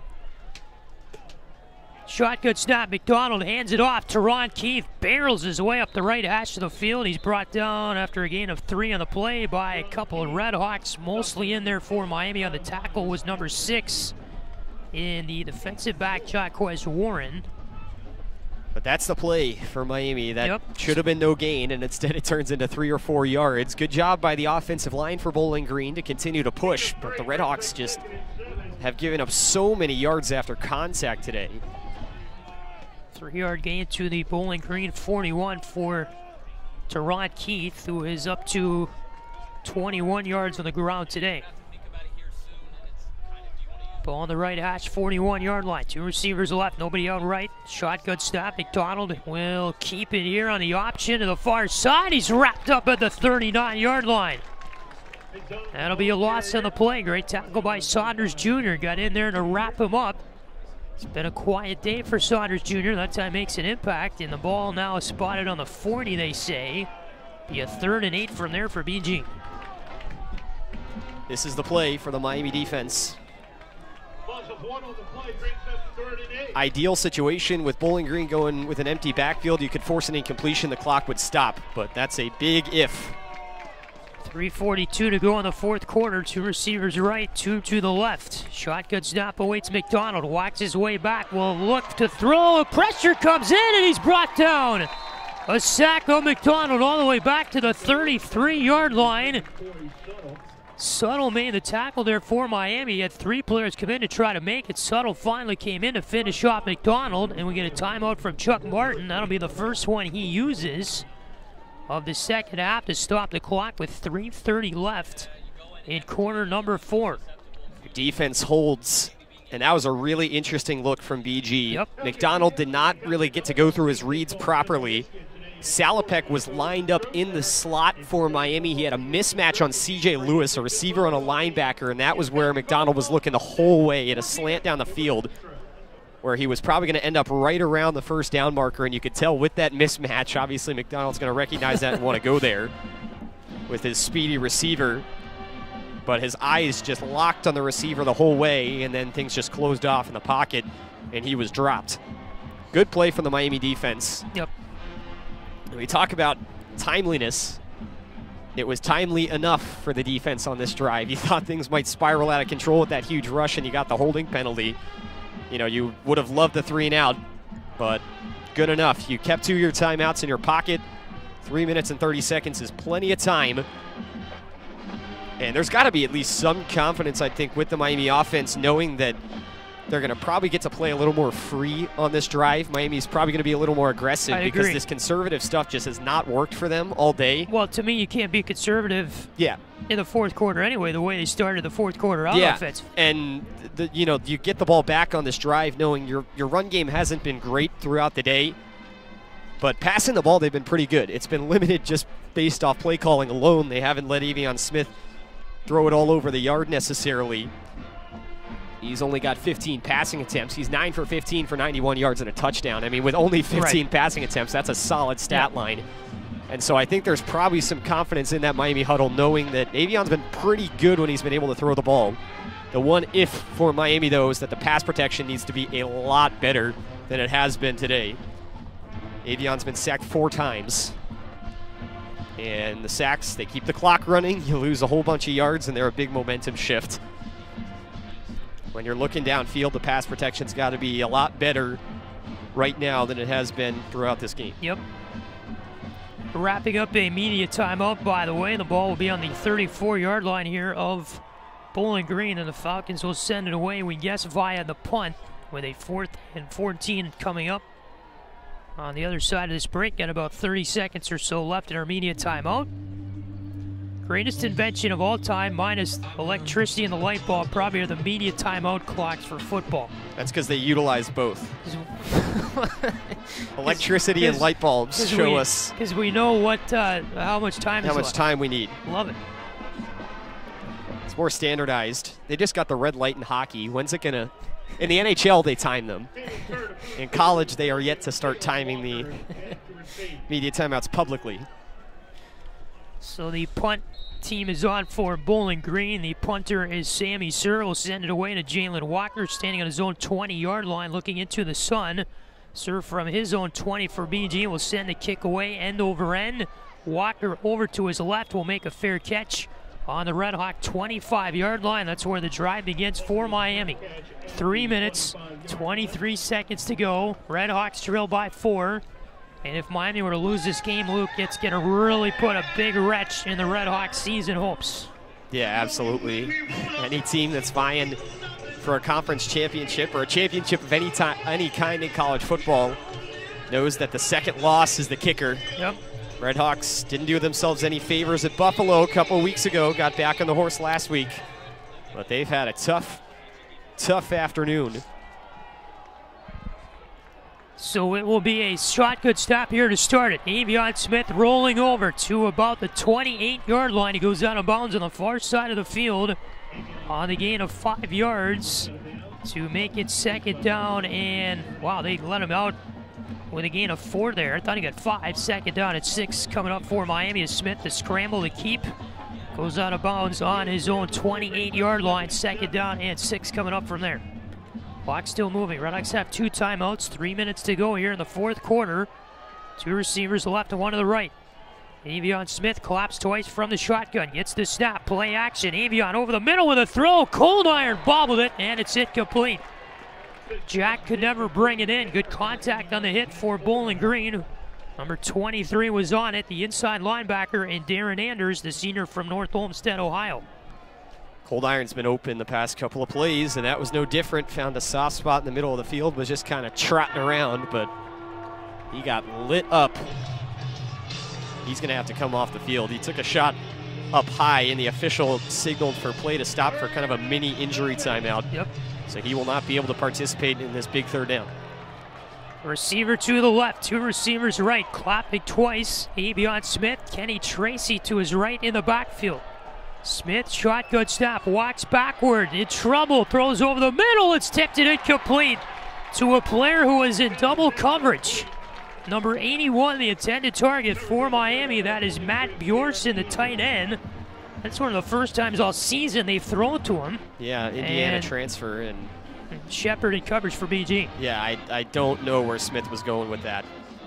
Because not only was he double covered, but he ran a curl, so he was standing still, and both guys who were covering him were all over him. If you're going to throw into double coverage, it's generally going to be to a guy who's moving at the standstill. Yeah, 4 down territory, two receivers left, two to the right. Miami's going to go for it here on a 4th and 7 on their own 28-yard line. Shotgun stop for Smith with Tyree Shelton to his right in the backfield. Play clock at 1. They got to go. They get it off in time. Smith, trouble, pocket collapses, blitz coming. Avion the keep up the middle, and he's brought down a yard short of the first down.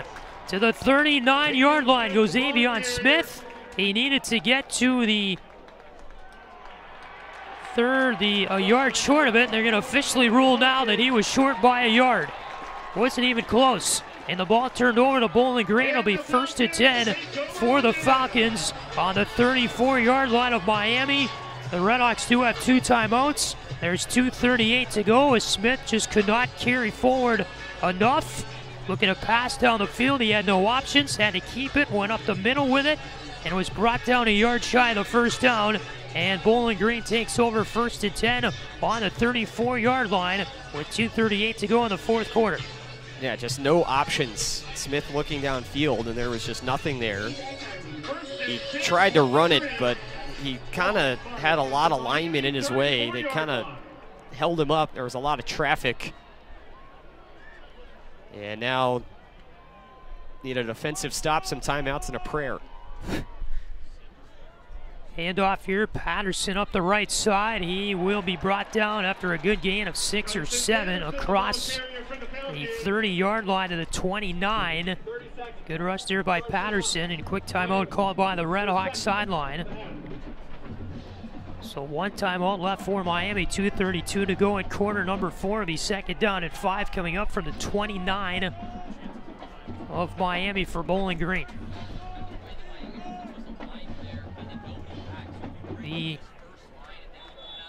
RedHawk drive that could not do anything for Miami. Avion Smith carried forward. If you're just joining us on a 4th down and about 7 on the last play, couldn't quite get enough for the first down. He went for a yard short of the first down, and Bowling Green starting the drive here with a nice gain of about 5 yards and the Patterson rush up the far side. So with 2:32 to go, 2nd and 5 from the 29-yard line of Miami, as you got the quarterback McDonald calming down the crowd with his arms. He will get the shotgun snap, hand it off. The rusher does not get enough for the first down.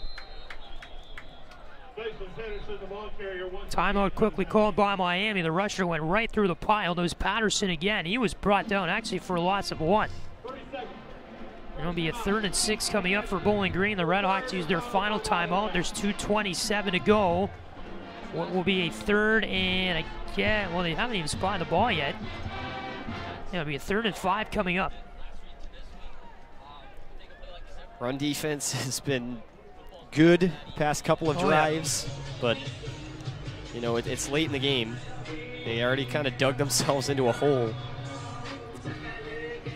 But if you get a stop here, you can get the ball back with probably about a minute 40. You'll have no timeouts, but I mean, it's something. BG is kind of teetering on the edge of field goal range right now. It'll be about a 46-yarder from here. And with the wind at the back of the kicker. Right. 3 receivers left, nobody out right, so the RedHawks out of timeouts. 2:27 to go in the 4th quarter. 4-point lead for BG as McDonald here waits from the shotgun. For the snap, play clock reads 12, gets it off, hands it off to Patterson up the far side of the field. He's got enough for the first down. He took a great angle to get there for the first, and that might seal the deal here for Bowling Green on just a nice arc run to the far side of the field around all the white uniforms who are defending him.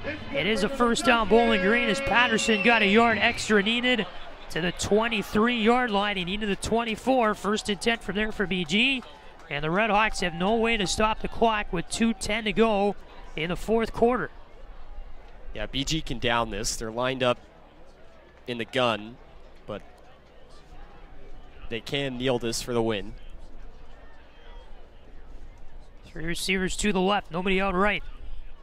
Handoff here, Patterson will get it up the gut from McDonald, brought his way down to the 15-yard line. That's where he is tackled. Good rush there made by Patterson, who's had some really good rushes today. Leads the team with 88 yards on the ground on 17 attempts. He only had 3 attempts last week for BG, 45 on the year. Sophomore out of Jacksonville, who has appeared in every game this season. 1:22 to go, 2nd and 4 coming up for BG from the 17-yard line. We don't know how long we're going to be able to stay on the air because our power is at the mercy of the Miami video student who is doing the video. That's the way it worked up here. So when they unplug us, that's when the show is over. That's when the party has to end. Charge timeout for Bowling Green, who will take it as the play clock ran all the way down to 1, and they called it. 1:07 to go in this fourth quarter. Bowling Green has 2 timeouts left. Now with the take here, it is a 2nd down and 4 from the 17-yard line. Yeah, they can down it. Really surprised that they didn't on that first down. They could have downed it all the way through and been fine. They decided to run a play. A little risky there, but game is over, and this is one that the RedHawks are really not going to feel good about. It's 2 MAC losses that Miami has let slip late. They're very different games. The game against Buffalo, you probably feel you played a little better and just kind of had one bad drive when you needed a good one defensively. This one just felt flat from start to finish. In victory formation on the Falcons, McDonald will take a knee on the 2nd down and 5. It'll be a 3rd down and 5 coming up with 55 seconds to go in quarter number 4. Falcons here are hugging each other. This is a big win for Bowling Green and their program after such an awful week last week. To come back and get a win on your home field after a disappointing performance against Buffalo on this field last week is a big deal for Bowling Green. Yep, they had a new coaching staff over the past few years, and talking to some people around the program said that they've had their struggles. This will be the 10th win for Scott Leffler in his career at Bowling Green. They said last week, though, in all the struggles through the years, was probably the worst performance that they'd seen in his tenure, and they follow it up with a huge win against a quality opponent here at home. Matt McDonald takes the knee, and this one's over as the teams go to the field to shake hands and greet each other. Your final score today for Bowling Green, Ohio: Falcons 17, RedHawks 13. Bowling Green improves to 3-4 overall. They're now 2-1 in the MAC. Miami is 1-2 in the MAC, 3-4 overall. RedHawks have a losing record after the win last week against Kent State, but they have fallen in 2 of their last 3 MAC games to start the conference slate. The Buffalo loss on October 1st, the win against Kent State last week, and that was followed up by this loss against Bowling Green here tonight, or this afternoon. Your final thoughts, Luke, just in general, Miami team that just didn't make the big plays when they had to here tonight. Yeah, I mean, they really just didn't have it. That's what it felt like. It felt like they were very flat. They lacked energy. They lacked anything in the run game, which has been the trademark of their offense, especially since Brett Gabbert went down. And you kind of figured that they were going to try to run the ball a lot, and it was we're about to get unplugged, so we'll stay with you. Hold on, we'll stay with you.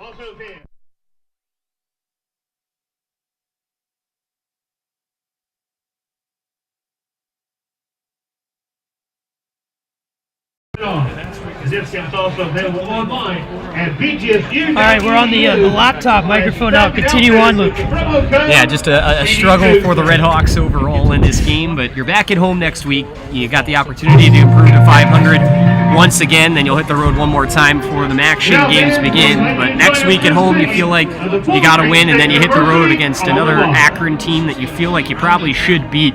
Those are two games for the RedHawks that are going to be really important for their bowl eligibility hopes. Yes. With the MAC championship hopes now kind of hanging in the balance, the RedHawks are definitely going to need some help with a pair of losses. Didn't do themselves any favors today. Really just a win that felt kind of mediocre throughout. Not the type of performance you're looking for, especially on the road. But BG playing very, very well. I'm sure the staff is very happy that they were able to pick up this win. You felt that it was coming, and BG took the lead late.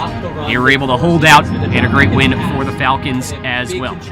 That's probably the biggest storyline of this game, is just how Bowling Green responded after last week. As Scott Leffler said, I have never seen anything like that in terms of the performance last week during my time here. He's been here 5 years. He's seen a lot. He's seen some bad football, too. This Bowling Green team has struggled a lot in recent years, especially when he took over, but I think that to be the biggest storyline of the game, how Bowling Green responded after the terrible loss to Buffalo last week.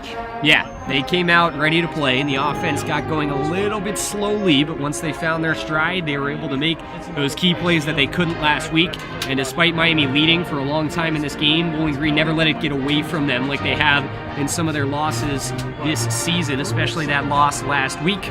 And so for the Falcons, got to be a win you can feel good about and kind of hang your hat on here at home on Senior Day for BG, as they pick up a big one and a close one. Finally able to win a close game after a couple have not gone their way in the early goings of their season. Right, RedHawks at home next week against Western Michigan. Luke, that's going to be a big-time game for Miami if they want to continue some momentum moving forward.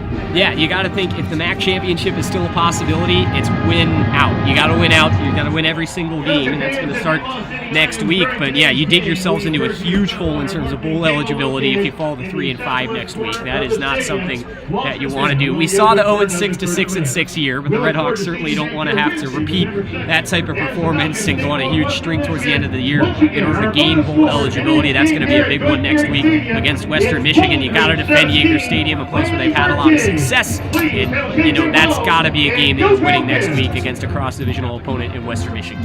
Nonetheless, a pretty disappointing loss for Miami here this afternoon in Bowling Green. By a final score of 17-13, the Falcons get the late touchdown. Anything else, Luke? Nah, I'm good. All right. We'll say goodbye here from Bowling Green as the RedHawks fall by the final score of 17-13 on this Saturday afternoon. Really appreciate everybody behind the scenes for making this possible. All the hospitality from the Bowling Green Sports Information staff for having us here this afternoon. They had a great job taking care of us. Hot chocolate, Luke, that was the number one thing today. That was the highlight. That was the highlight as the RedHawks fall 17-13 to Bowling Green on the road here this afternoon. RedHawks back home against Western Michigan. That is a 3:30 start next Saturday at Yager Stadium. We'll have it for you on Red Hawk Radio, but our next sports broadcast comes your way Friday night from Buffalo, New York, and the RedHawks hockey team who take on Canisius on Friday night at 7 o'clock. So join us then here on Red Hawk Radio. Until then, everybody, thank you so much for joining us. For everybody that makes it possible behind the scenes, Luke West, Poley, Patrick Geshan saying so long. Good afternoon here from Bowling Green. Miami falls to 3-4 on the season. Have a great rest of your Saturday, everybody, and thank you for joining us for this presentation of Miami football on Red Hawk Radio. Have a great one.